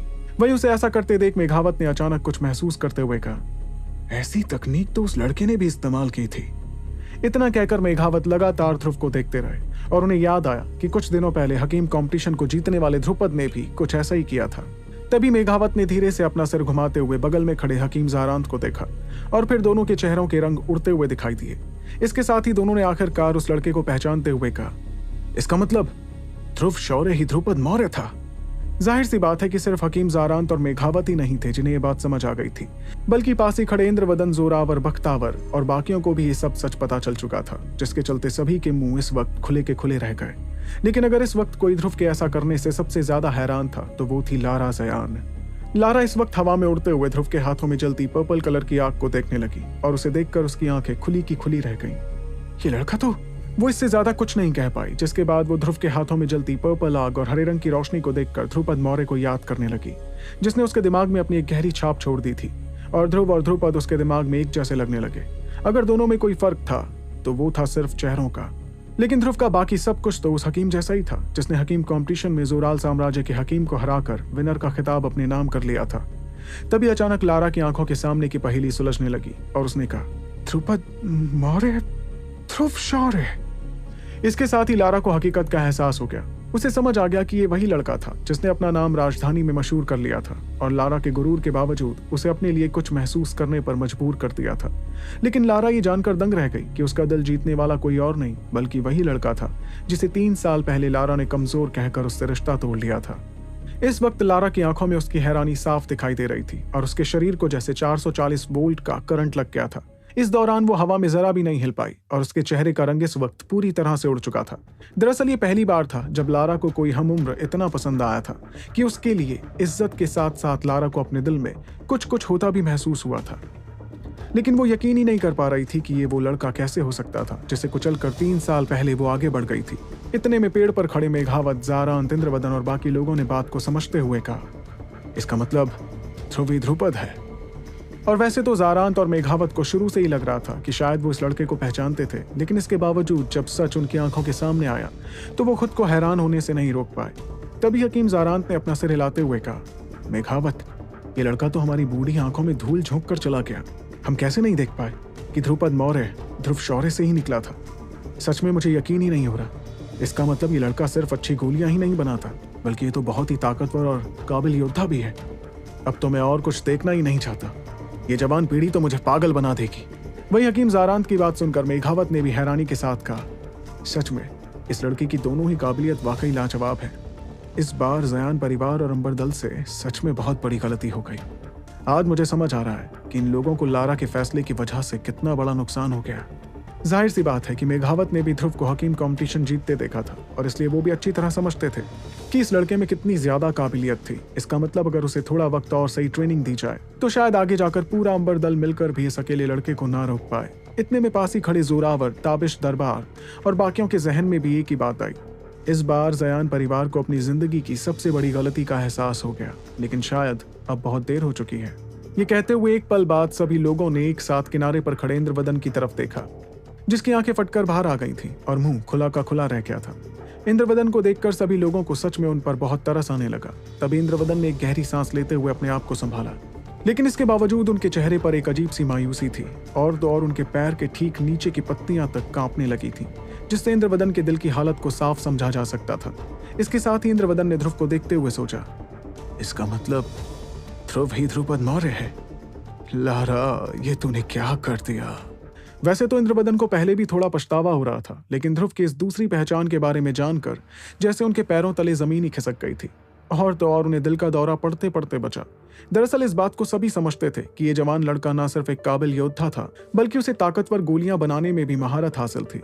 ये ऐसी बात थी जो करोड़ों में एक के लिए कही जा सकती थी, इसलिए कोई भी ताकतवर दल या परिवार ऐसे किसी लड़के के लिए जंग पर जाने को तक तैयार हो जाए। लेकिन जयान परिवार ने तो इस बहुत ही ताकतवर लड़के को दरवाजे से बाहर करते हुए अपने पैर पर खुद ही कुल्हाड़ी मार ली थी। जाहिर सी बात है, जब ध्रुव अपनी पहचान छुपाते हुए ध्रुपद मौर्य बना था, तब इंद्रवदन उसे बहुत पसंद करने लगे थे और यही वजह थी कि इंद्रवदन उस लड़के की काबिलियत को भी अच्छी तरह समझ पाए थे। इसके अलावा इतने सालों में वो जितने भी जवान लोगों से मिले थे, उसमें सबसे समझदार उन्हें ध्रुव ही लगा था। इसलिए इंद्रवदन को पूरा भरोसा था कि ये लड़का एक न एक दिन साम्राज्य के सबसे ताकतवर लोगों में से एक बनने वाला था। ये सब सोचते हुए इंद्रवदन के दिमाग में ये बात भी आई कि ध्रुव जयान परिवार के लिए एक मोटी ढाल का काम कर सकता था। लेकिन इन सब बातों का अब कोई मतलब नहीं था, क्योंकि उनकी पोती लारा ने ध्रुव के परिवार की बेइज्जती करते हुए उससे अपना रिश्ता तोड़ लिया था। यही वजह थी कि वो दोनों एक दूसरे से मुकाबला कर रहे थे, जिस वजह से इंद्रवदन को अंदर ही अंदर बहुत बुरा लगने लगा। तभी इंद्रवदन ने कहां भरते हुए समझा कि इस 3 साल वाली शर्त के लिए ध्रुव ने जी तोड़ मेहनत की थी और वो बहुत ही कठिन ट्रेनिंग से गुजरा था। और वो इस बात को भी अच्छी तरह समझ रहे थे कि इतने कम वक्त में इतना ताकतवर बनने के लिए ध्रुव को शायद इतना दर्दनाक रास्ता अपनाना पड़ा होगा, जिसके बारे में सोचकर भी किसी की रूह कांप जाए। इसके अलावा उन्हें यह भी समझ आ गया था कि इस बार जयान परिवार को सच में बहुत बड़ा नुकसान हुआ था, और वो भी इतना बड़ा नुकसान जिसकी कोई भरपाई भी नहीं की जा सकती थी। वहीं उनके पास ही खड़े रेहान के चेहरे पर भी हैरानी छाई हुई थी, जिसके साथ उसने भी इस बात को समझते हुए कहा, ध्रुपद मौर्य, तो इसका मतलब ध्रुव ही ध्रुपद मौर्य है। वहीं उसकी बात सुनकर उसके बगल में खड़े हकीम शांडिल ने परेशानी में उससे सवाल किया, क्या ध्रुपद मौर्य, ये वही लड़का है ना जिसने इस बार का हकीम कंपटीशन जीता था? और उसका सवाल सुनते ही रेहान ने अपना सिर हिलाते हुए जवाब दिया, हाँ, लेकिन मुझे सच में यकीन नहीं हो रहा है कि ध्रुव ही ध्रुपद मौर्य हो सकता है। इस लड़के ने तो हम सबको बेवकूफ बना दिया। ये कहते हुए रेहान ने कान भरी और मन ही मन वो इस बात से थोड़ा खुश भी हुआ। दरअसल अगर ध्रुव ही ध्रुपद मौर्य था, इसका मतलब वो लारा को कभी भी पसंद नहीं कर सकता था, जिस वजह से रेहान का रास्ता साफ हो गया था। इतने में उसके बगल में खड़े हकीम शांडल ने भारी आवाज में कहा, जितना मुझे पता है 3 साल पहले तो ध्रुव शौर्य को गोलियां बनानी आती भी नहीं थी, और तब से लेकर अब तक महज 3 साल में ये इतना काबिल हो गया कि एक 3 लाइंस वाली ग्रीन लाइंस बिल तक बनाने लगा, बल्कि वो तो एक रैंक 4 की गोली है। अगर ये बात सच है, फिर तो इस लड़के की काबिलियत सच में बहुत, बल्कि बहुत ही ज्यादा है। इतने में रेहान ने अपने गुरु की बात सुनते हुए उनसे कहा, वैसे टीचर, ये कहना तो थोड़ा शर्मनाक है, लेकिन सच कहूं तो जवान हकीमों में आज तक मुझे सिर्फ यही एक ऐसा दिखा है जिसे देखकर मैं खुद हैरान रह जाता हूं। इसकी गोलियां बनाने की काबिलियत वाकई काफी खतरनाक है। इस पर हकीम शांडिल ने रेहान की तरफ देखकर थोड़ा हैरान होते हुए उससे कहा, क्या तुम भी इसके सामने हार मानते हो? तुम्हें देखकर तो ऐसा लगता है कि इस बार के हकीम कंपटीशन में हारना तुम्हारे लिए बहुत फायदेमंद साबित हुआ। कुछ नहीं तो कम से कम तुम्हारा पहले वाला गुरूर तो टूट गया। जाहिर सी बात है कि इतने सालों से रेहान को सिखाते हुए शांडिल भी समझ गए थे कि उसके दिमाग में कितना गुरूर भरा हुआ था। इसलिए जैसे ही उन्होंने ये सुना कि रेहान भी ध्रुव की काबिलियत की इज्जत करता था, तो शांडिल को एक पल के लिए तो उसकी बात पर यकीन ही नहीं हुआ। वहीं अपने गुरु की इस बात को सुनकर रेहान शर्म के मारे मुस्कुराने लगा, लेकिन उसने अपने गुरूर के बारे में और कुछ नहीं कहा। तभी अचानक शांडिल की नजर ध्रुव के हाथ में चलती रोशनियों पर पड़ी और फिर रोशनियों को एक नजर में पहचानते हुए शांडिल ने कहा, ये हरे रंग की रोशनी तो कोई दिव्य रोशनी है, और ये पर्पल रंग की आग, मेरे ख्याल से ये तो किसी तिलस्मी रोशनी से बनाई गई आग है, जो इस लड़के ने किसी ताकतवर तिलस्मी जानवर से हासिल की होगी। ये लड़का इतनी अच्छी तरह से दोनों रोशनियों को काबू कर पा रहा है, इसका मतलब इस लड़के की अंदरूनी शक्तियां सच में काफी ज्यादा हैं। ऐसे में तो तुम्हारा उससे हारना लाजमी ही था रेहान। 2 तरह की रोशनियों को एक साथ काबू करने में तो बहुत से रैंक 4 के हकीमों की भी हालत खराब हो जाती है। इस तरह एक ही झलक में हकीम शांडिल ने ध्रुव की खूबियों के बारे में जान लिया था, लेकिन ना जाने क्यों उसे वो हरे रंग की रोशनी जानी पहचानी लगी, जिसके चलते उसने धीमी आवाज में कहा, लेकिन मुझे ऐसा क्यों लग रहा है जैसे मैंने इस हरे रंग की रोशनी को पहले भी कहीं देखा है। कहाँ देखा है मैंने इसे, कहाँ देखा है? हाँ, 1 मिनट, ये तो वही हरे कमल की दिव्य रोशनी है। ये कहते हुए उसके चेहरे का रंग अचानक से बदल गया और तभी उसे याद आया कि कितनी मेहनत से वो टाइगर डेजर्ट के अंदरूनी इलाकों में घुसकर नागरानी हिनीसा और नागोरा लोगों से मुकाबला कर रहा था, और ये सब उसने किया था सिर्फ उस हरे कमल की दिव्य रोशनी के लिए, जो फिलहाल ध्रुव के हाथों में चल रही थी।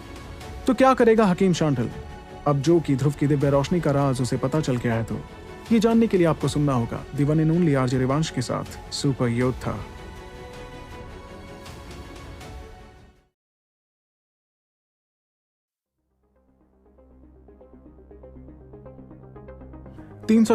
आखिर ये मुकाबला कौन जीतेगा?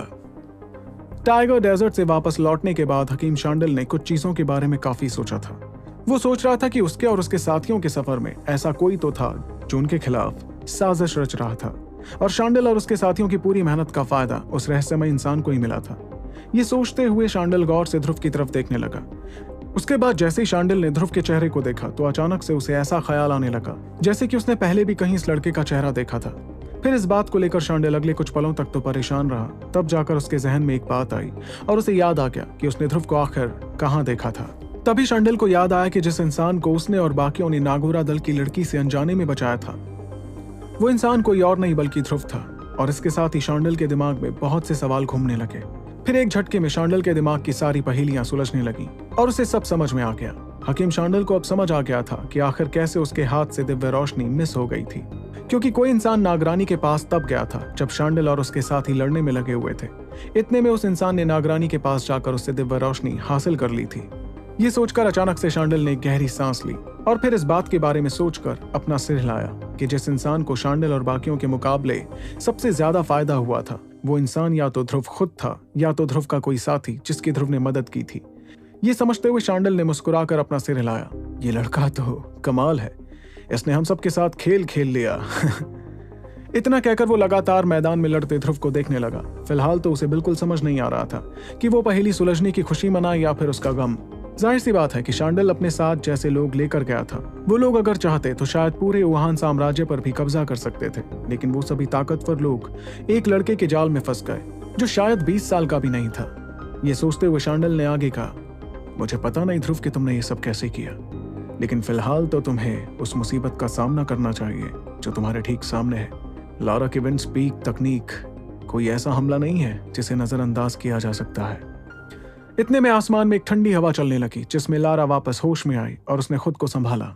ऐसा करते ही उसने अपनी तलवार पर अपनी पकड़ मजबूत की, लेकिन उसकी मौजूदा ताकत को देखकर उसके लिए विंड स्पीक तकनीक को संभालना थोड़ा मुश्किल हो रहा था।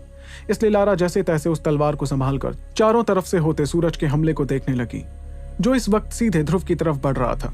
लारा का दिल फिलहाल काफी जोर से धड़क रहा था। इससे लारा को साफ समझ आ गया था कि जिस लड़के ने उसके दिल में अनजाने में दस्तक दी थी वो कोई और नहीं बल्कि ध्रुपद मौर्य था। एक ऐसा लड़का जिसकी ताकत बाकियों से ज्यादा थी और मामूली सा चेहरा होने के बावजूद वो लारा का ध्यान अपनी ओर खींच पाया था। तभी अचानक से लारा के चेहरे की शांति गायब होती हुई समझ आई और फिलहाल उसके चेहरे पर जज्बातों का एक तूफान उठने लगा। वो इस वक्त सोच रही थी कि इतने सालों में पहली बार उसने किसी हमउम्र लड़के से अच्छी तरह से बात की थी, लेकिन वो लड़का तो ध्रुव शौर्य निकला जिससे वो खुद बहुत पहले रिश्ता तोड़ चुकी थी। वैसे देखा जाए तो लारा ध्रुपद को बहुत पहले से नहीं जानती थी, लेकिन उसे लगने लगा था कि ध्रुव ने जानबूझकर अपनी काबिलियत को एक नकली पहचान देकर सभी को हैरान करने की कोशिश की। और शायद यही वजह थी कि उसने अपनी दिव्य रोशनी का इस्तेमाल करके लारा के दादाजी के शरीर से वो खतरनाक सीरिंग पॉइजन निकाला जिसे हकीम शांडल तक नहीं निकाल पाए थे। फिर जब उसने हकीम कंपटीशन में हिस्सा लिया तो वो बाकी सभी काबिल हकीमों से ज्यादा काबिल साबित हुआ। और तो और कंपटीशन के आखिर में जब बात वुहान साम्राज्य की आन बान और शान की आ गई तो वो ध्रुव ही था जिसने चमत्कार दिखाते हुए कंपटीशन जीतकर हकीम एसोसिएशन की नाक कटने से बचाई थी। वहीं एक के बाद एक कामयाबियां अपने नाम करते हुए ध्रुव बहुत सी लड़कियों को पसंद आने लगा था, जिस वजह से बहुत से लड़कों के खून भी उबलने लगे थे। और जाहिर सी बात है कि इतना कुछ हासिल करने के बाद लारा जैसी ताकतवर और काबिल लड़की भी खुद को ध्रुव को पसंद करने से नहीं रोक पाई। आखिर कौन लड़की नहीं चाहती कि वो जिस लड़के को पसंद करे उसे हजारों लोगों की भीड़ भी पसंद करती हो। ध्रुपद मौर्य ने जो कुछ भी किया था वो वुहान साम्राज्य की हकीम एसोसिएशन को बचाने के लिए काफी था। और वैसे तो ध्रुव का असली मकसद ये था ही नहीं, लेकिन इसके बावजूद वो वुहान साम्राज्य के लोगों का दिल जीतने में कामयाब हुआ था और अब वो उनका हीरो बन गया था। यहाँ तक कि लारा भी उसे इतना पसंद करने लगी थी कि एक पल पहले वो अपनी तलवार वापस खींचने वाली थी, लेकिन फिर उसने खुद पर काबू पाते हुए ध्रुव की तरफ हल्के गुस्से के साथ देखा। दूसरी ओर ध्रुव ने भी अपना सिर ऊपर करके अपनी ओर आते चमकते हुए हमले को देखा। इसके अलावा ध्रुव को मैदान में होती आवाजों से इस बात की भी खबर हो गई थी कि लोगों को उसकी असलियत का पता चल गया था, लेकिन इसके बावजूद ध्रुव को इस बात से कोई फर्क नहीं पड़ा क्योंकि वो भी जानता था कि उसकी असली पहचान एक न एक दिन तो सबके सामने आनी ही थी। इतने में ध्रुव के हाथों में जलती हरे रंग की रोशनी और पर्पल कलर की आग और ज्यादा बढ़ गई और लारा के हमले से निकली हवा की वजह से ध्रुव के हाथ की पर्पल आग बार बार जल बुझ रही थी, लेकिन दूसरे हाथ में जलती हरे रंग की रोशनी तो हवाओं के बावजूद हिलने का नाम भी नहीं ले रही थी। इसके तुरंत बाद ध्रुव ने दोनों हाथ ऊपर उठाए और फिर वो धीरे धीरे दोनों का फासला मिटाने लगा। तभी अचानक पर्पल आग ने महसूस किया कि वो हरे रंग की रोशनी के करीब आ रही है, जिस वजह से वो अचानक से काफी ज्यादा बढ़ने लगी। वहीं उस आग को देखकर हरे कमल की दिव्य रोशनी भी बढ़ने लगी, जिस वजह से मैदान का तापमान अचानक से काफी ज्यादा बढ़ गया। इतने में ध्रुव की हरकत देखकर हकीम ज़ारांत, शांडल और बाकी लोग पेड़ के पास हैरान होकर सोचने लगे, आखिर ये लड़का क्या करने के बारे में सोच रहा है। तभी अचानक शांडल के दिमाग में ख्याल आया और उसने घबराते हुए कहा, क्या ये लड़का दोनों अलग अलग रोशनियों को मिलाने के बारे में सोच रहा है? ये पागल तो नहीं हो गया है? अरे ये दो अलग अलग और ताकतवर रोशनियों को कैसे मिला सकता है? क्या उसे डर नहीं है कि रोशनियों को मिलाना इसके लिए कितना खतरनाक साबित हो सकता है? जाहिर सी बात है कि शांडल एक रैंक 6 का हकीम था और इसलिए उसे कुछ ही पलों में सब समझ आ गया था कि ध्रुव क्या करने की सोच रहा था। लेकिन साथ ही शांडल को यह भी अच्छी तरह से पता था कि दो तरह की रोशनियों को मिलाना कितना खतरनाक साबित हो सकता था और यह खतरा कुछ ऐसा था जिसके बारे में वो सोच भी नहीं सकता था। यही वजह थी कि खुद शांडल को भी भरोसा नहीं था कि वो भी कुछ ऐसा कर सकता था या नहीं। वैसे तो उसने कभी ऐसा कुछ करने के बारे में सोचा भी नहीं था, क्योंकि हर कोई ध्रुव जैसी हिम्मत नहीं रखता था जहां मौत की परवाह किए बिना वो और ताकतवर बनने की कोशिश में जुट जाता। शांडल अच्छे से जानता था कि एक हकीम के लिए रोशनियों को मिलाना कितना बुरा हो सकता था। इतने में हकीम ज़ारांत ने अपने बगल में खड़े मेघावत को देखा और फिलहाल तो दोनों के चेहरों पर भी एक अजीब सी परेशानी दिखाई दे रही थी, लेकिन साथ ही हकीम कंपटीशन के बाद वो ये समझ गए थे कि ये लड़का कुछ भी कर सकता था। यही वजह थी कि वो लोग ध्रुव के इस हमले को पागलपन नहीं मान रहे थे, क्योंकि दोनों ने ध्रुव को पहले भी चमत्कार करते हुए देखा था।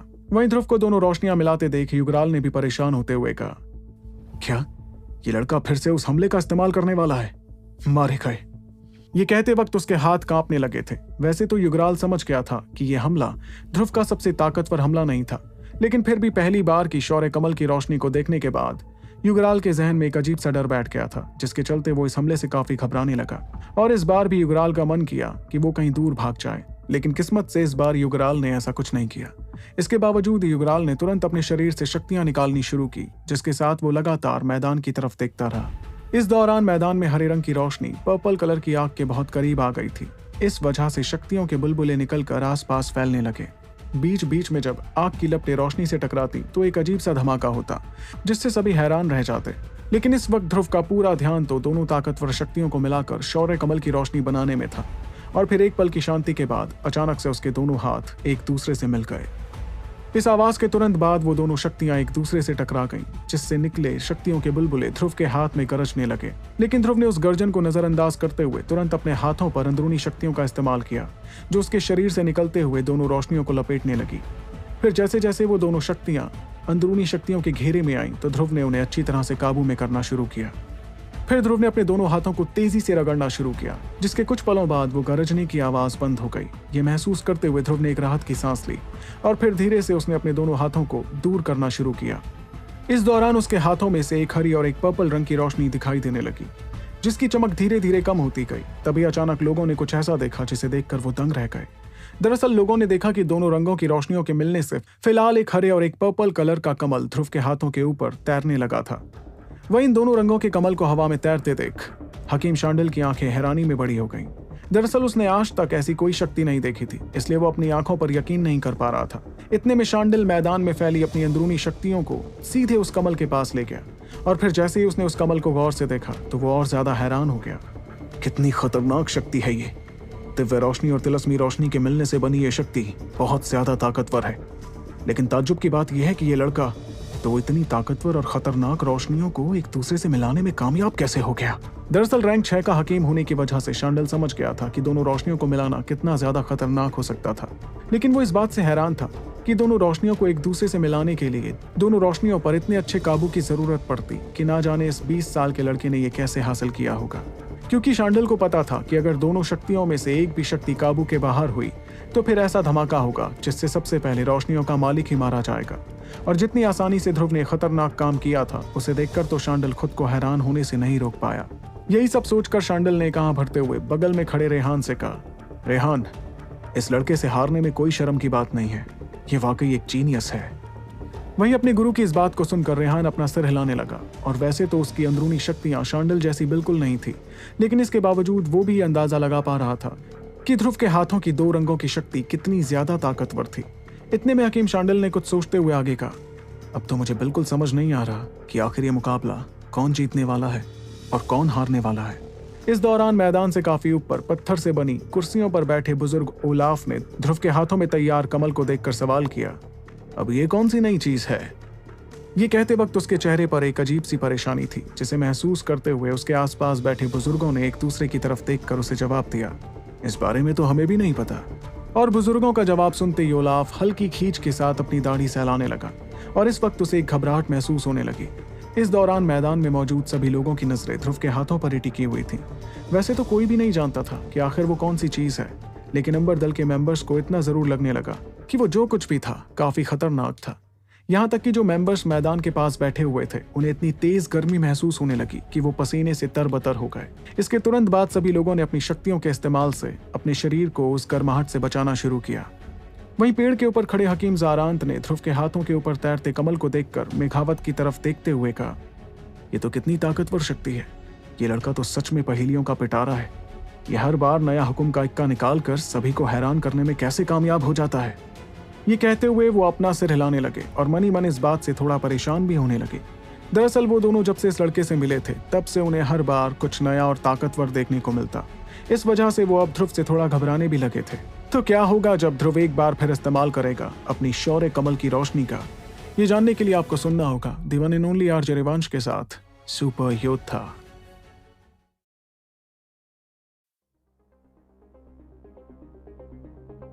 मैदान में खड़ा ध्रुव धीरे धीरे अपने हाथ नीचे लेकर आया, जिसके साथ वो हरे और पर्पल कलर का कमल भी नीचे आने लगा।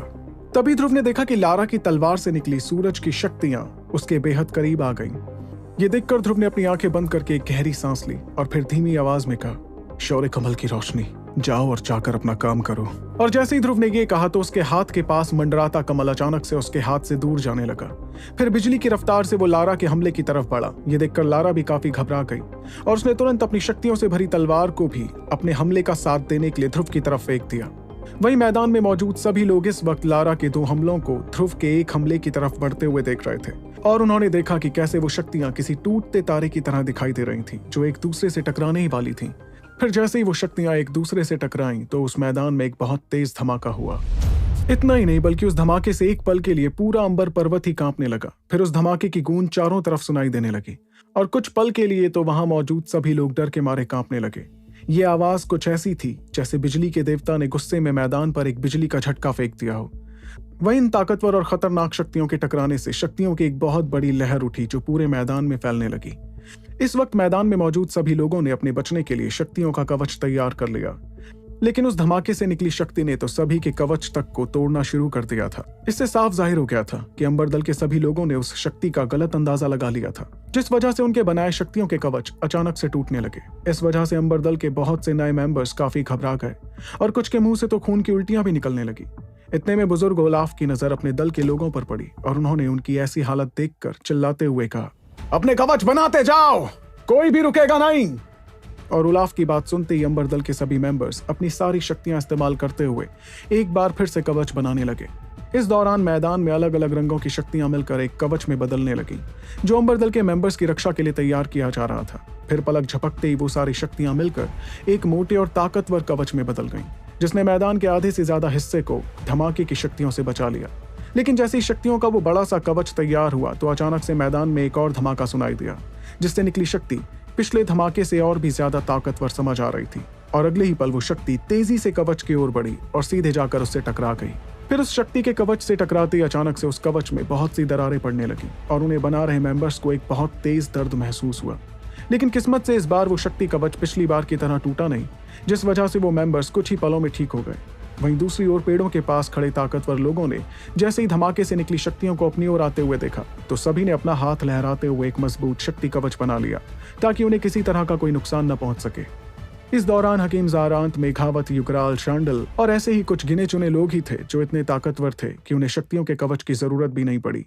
लेकिन इसके बावजूद वो लोग इतने समझदार थे कि कुछ कदम पीछे जरूर हट गए, क्योंकि वैसे तो लारा और ध्रुव की शक्तियां महादक्ष रैंक की शक्तियां थी, लेकिन दोनों के टकराने से जो शक्ति बनी थी वो किसी द्रोण रैंक के योद्धा तक को जख्मी कर सकती थी। इस दौरान वो मैदान शक्ति की वजह से लगातार कांपता रहा और उसकी जमीन पर ढेर सारी दरारें आ गईं, जैसे कोई भूकंप आ गया हो।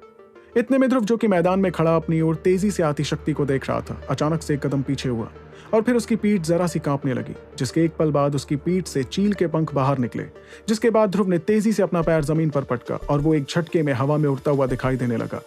वहीं इस वजह से ध्रुव की ओर जो हमला आ रहा था, जिसे सभी लोग अपनी आंखों के सामने देख पा रहे थे, तेजी से जमीन से जाकर टकरा गया, जिससे पूरी जमीन ही उखड़ गई। लेकिन ये तो सिर्फ एक ही हमला था, जबकि लारा ने तो ध्रुव पर बहुत से हमले एक साथ किए थे ताकि वो बची ना पाए। मगर ध्रुव हवा में उड़ते हुए अपनी ओर हर तरफ से आते बाकी हमलों को भी देखने लगा। फिर कभी वो दाएं मुड़ता तो कभी बाएं और कभी गोल घूमते हुए शक्ति से बचने लगता। तभी अचानक से ध्रुव को समझ आया कि उस शक्ति के पास एक अजीब सी अंदरूनी शक्ति भी थी। ये देखकर ध्रुव काफी हैरान हो गया, लेकिन फिर उसे समझ आया कि शायद ये उसी की अंदरूनी शक्ति थी जो लारा के हमले से टकराते ही मैदान में फैल गई थी। इस दौरान ध्रुव की नजर लारा की तरफ पड़ी, लेकिन उसे सिर्फ वहां पर चौंधियाती हुई रोशनी दिखाई दी। उस रोशनी को देखकर ध्रुव समझ गया कि जैसा हाल फिलहाल उसका हो रखा था, शायद लारा का भी वैसा ही हाल हो रखा हो। वहीं ध्रुव को इस वक्त हवा में उड़ते देख मैदान में मौजूद तकरीबन सभी के चेहरों पर एक हैरानी छा गई। और तो और इस वक्त ध्रुव को आसमान में इस तरह उड़ता हुआ देखकर अंबर दल के बुजुर्गों का भी मुंह खुला का खुला रह गया। तभी ध्रुव ने देखा कि कुछ शक्तियां उसका पीछा ही नहीं छोड़ रही थी। ये देखकर ध्रुव के दिमाग में एक ख्याल आया और वो तुरंत उड़ते हुए बुजुर्गों के पास जाने लगा। इस दौरान वो शक्ति भी ध्रुव के ठीक पीछे लगी हुई थी, लेकिन ऐन वक्त पर ध्रुव दीवार से ऊपर उड़ गया और तभी उसके पीछे से आती हुई शक्ति को संभलने का मौका नहीं मिला और वो सीधे जाकर दीवार से टकरा गई। फिर जैसे ही वो शक्ति दीवार से टकराई तो बुजुर्गों की कुर्सियां जोरों से कांपने लगी, जिसके बाद वो बुजुर्ग इस झटके से खुद को संभालने की कोशिश में जुट गए। इतने में बुजुर्ग ओलाफ ने हैरान होते हुए कहा, ये लड़का तो कुछ ज्यादा ही शातिर निकला। इतना कहकर उसने गुस्से में अपनी कुर्सी पर अपना हाथ दे मारा, जिसके बाद उसने चिल्लाते हुए कहा, पत्थर की दीवार। और जैसे ही उसने ये कहा तो अचानक से वो दीवार जो शक्ति से टकराने की वजह से कांपने लगी थी, अचानक से ओलाफ की शक्तियों की वजह से वापस पहले जैसी होने लगी।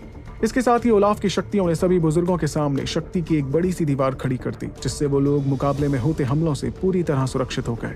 वहीं उस शक्ति के दीवार से टकराते ही एक तेज आवाज मैदान में गूंजने लगी, जिससे दल के जवान मेंबर्स काफी ज्यादा घबरा गए। इसके साथ ही उस टूटी हुई दीवार के टुकड़े उड़ते हुए मैदान पर बिखर गए। लेकिन इन सब के बावजूद ओलाफ के चेहरे पर किसी तरह का डर नहीं था, बल्कि वो तो आसमान में उड़ते ध्रुव को देखकर हैरानी में सोचने लगा, शक्तियों से बने पंख नहीं, ये तो कोई खास उड़ने वाली तकनीक है।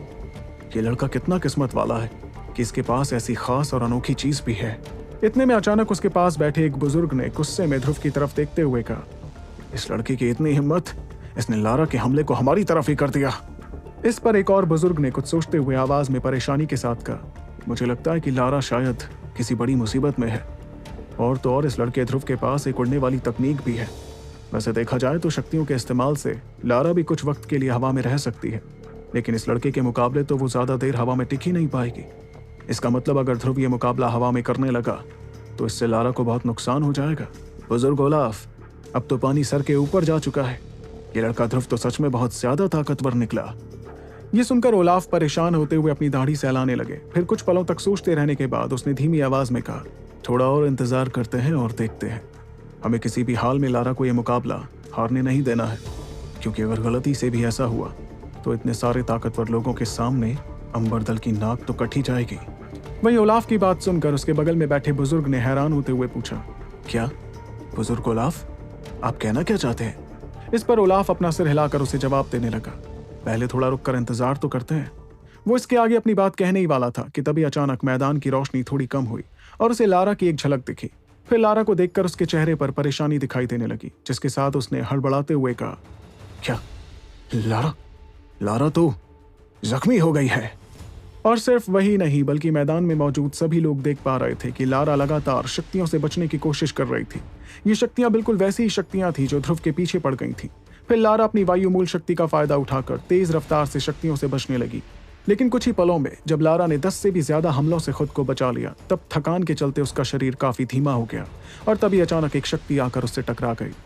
फिर जैसे ही वो तेजी से आती शक्ति लारा से टकराई तो लारा के चेहरे का रंग ही बदल गया और उसके मुंह से ढेर सारा खून निकलने लगा। इसके साथ ही लारा ने अपने सीने पर हाथ रखकर उसमें होते तेज तर्रार दर्द को सहने की कोशिश की, लेकिन तभी उसे कुछ महसूस हुआ और उसने पलट कर देखा कि काले कपड़ों वाला एक लड़का ठीक उसके पीछे हवा में उड़ रहा था। ये देखकर लारा ने जैसे तैसे खुद पर काबू पाते हुए अपनी शक्तियों से हरे रंग के चक्र बनाकर उन्हें तेजी से ध्रुव की तरफ फेंका, मगर इस हमले की वजह से लारा तुरंत पीछे होते हुए सीधे जमीन पर गिर गई। वहीं इस दर्द भरे एहसास के चलते लारा के मुंह से दर्द भरी आह निकलने लगी। इस वक्त लारा अच्छे से समझ गई थी कि वो बहुत बुरी तरह जख्मी हो गई थी। दूसरी ओर ध्रुव ने जैसे ही लारा को जमीन पर गिरते हुए देखा तो उसने तेजी से अपने पंख फड़फड़ाते हुए नीचे की तरफ जाना शुरू किया। इस दौरान उसे अपनी ओर आते हरे रंग के चक्र दिखे, जिनसे बचते हुए वो सीधे जाकर लारा के ठीक सामने खड़ा हो गया। फिर लारा ने जैसे ही देखा कि ध्रुव उसके हमले से बचकर ठीक उसके सामने आ गया है तो उसके चेहरे पर हल्की घबराहट और हैरानी साथ में दिखाई देने लगी। तभी ध्रुव ने धीमी आवाज में लारा की आंखों में देखते हुए उससे कहा, सब खत्म हो गया लारा, सब कुछ।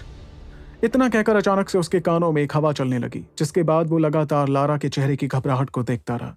उसकी आंखों में इस वक्त आंसू छलकने लगे थे, क्योंकि 3 साल से अकेले रहते हुए उसने दिन रात मेहनत की ताकि वो एक दिन अपने और अपने परिवार की बेइज्जती का बदला ले सके उस लड़की से जिसने शौर्य महल में आकर उसकी कमजोरी की वजह से उसका रिश्ता तोड़ दिया था। वहीं ध्रुव को इतने करीब से देखने के बाद लारा को उसके चेहरे पर उस लड़के की झलक दिखाई देने लगी जो 3 साल पहले लारा की इस शर्त के लिए राजी हुआ था। इसके साथ ही लारा को ध्रुव के चेहरे में वो जिद्दी हकीम भी दिखाई देने लगा जो हकीम का कोट पहनकर हकीम कंपटीशन जीत गया था। ये सब सोचकर लारा के चेहरे पर शर्मनाक हंसी आ गई, क्योंकि उसने कभी सोचा भी नहीं था कि कोई उसे ये दिन भी दिखा सकता था। तभी लारा ने अपनी नजरें उठाकर ध्रुव को देखते हुए उससे कहा, क्या यही तुम्हारा बदला था? एक झूठी पहचान बनाकर ऐसी काबिलियत दिखाना जिसे देखकर मैं भी तुम्हें पसंद करने लगूं, और फिर तुम मुझे अपना असली चेहरा दिखाओ। क्या ये सब तुमने सिर्फ इसलिए किया क्योंकि तुम मुझे बताना चाह रहे थे कि जिस कमजोर लड़के को मैंने कमजोर समझा था वो लड़का इतना काबिल बन सकता था कि मैं उसे पसंद करने लगूं? मैं मानती हूं कि मैंने तुम्हें कमजोर मानकर बहुत बड़ी गलती की, लेकिन मैं तुम्हें अभी भी प्यार नहीं करती और 100 बार हारने के बाद फिर रिश्ते को मना ही करूंगी। मैं कोई तोहफा नहीं हूं जो एक परिवार से दूसरे परिवार को भेजा जाए। मैं आज भी किसी अनजान लड़के को अपना जीवन साथी नहीं मान सकती। वहीं इस वक्त ध्रुव लारा की जिद को देखकर भी अनदेखा कर रहा था। उसकी आंखों में भी इस मुकाबले की थकान साफ समझ आ रही थी कि तभी उसने धीरे से झुककर लारा के कानों में फुसफुसाना शुरू किया, मैंने तुमसे कभी नहीं कहा लारा कि तुमने ये रिश्ता तोड़कर बहुत गलत किया। वो तो सिर्फ तुम्हारे रिश्ते तोड़ने का तरीका बहुत गलत था, जिससे मेरे और मेरे पिता को बहुत बेइज्जती झेलनी पड़ी, और अपने पिता की बेइज्जती मैं हरगिज़ नहीं झेल सकता। लेकिन अभी तक तुमने अपने गुरूर के चलते ये एक बार भी नहीं सोचा कि हमें तुम्हारे फैसले से कितनी तकलीफ हुई।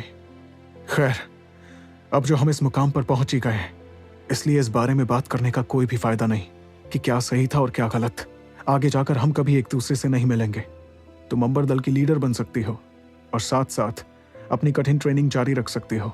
इतना कहकर ध्रुव ने धीरे से अपना हाथ लारा के सीने पर रखा और फिर उसने एक भारी आवाज में कहा, लारा ज़यान, हमारी 3 साल की शर्त अब खत्म हुई। और ध्रुव की ये बात सुनकर लारा का चेहरा सफेद पड़ने लगा, क्योंकि उसे समझ आ गया था कि ध्रुव उस पर खतरनाक हमला करने वाला था।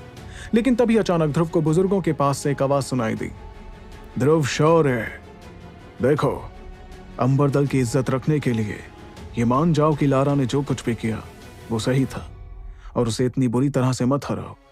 इसके बदले मैं वादा करता हूं कि सारा अंबरदल तुम्हारा एहसान कभी नहीं भूलेगा। और इत्तेफाक की बात यह थी कि यह आवाज मैदान में मौजूद और कोई नहीं सुन सकता था। यह आवाज सिर्फ ध्रुव को ही सुनाई दे रही थी, जिसके चलते ध्रुव के चेहरे पर एक मुस्कुराहट दिखाई देने लगी। ध्रुव बिना मुड़े ही पहचान गया था कि यह आवाज बुजुर्ग उलाफ की थी, जो उसे मनाने की आखिरी कोशिश कर रहे थे। लेकिन ध्रुव ने हंसते हुए अपना सिर हिलाया और फिर बिना किसी झिझक के अपना शक्तियों से भरा हाथ उठाकर उसे तेजी से लारा के सीने पर दे मारा, जिसके बाद एक ज्वालामुखी के फटने जैसी आवाज सुनाई दी। तो क्या ध्रुव ने बुजुर्ग उलाफ की बात ना मानकर अपने लिए किसी बड़े खतरे को न्योता तो नहीं दे दिया? और क्या उसे लारा पर यह हमला नहीं करना चाहिए था? आपको क्या लगता है फ्रेंड्स? मुझे कमेंट बॉक्स में जरूर बताएं। और आगे की कहानी जानने के लिए सुनते रहिए the one and only RJ Rivansh के साथ सुपर योद्धा।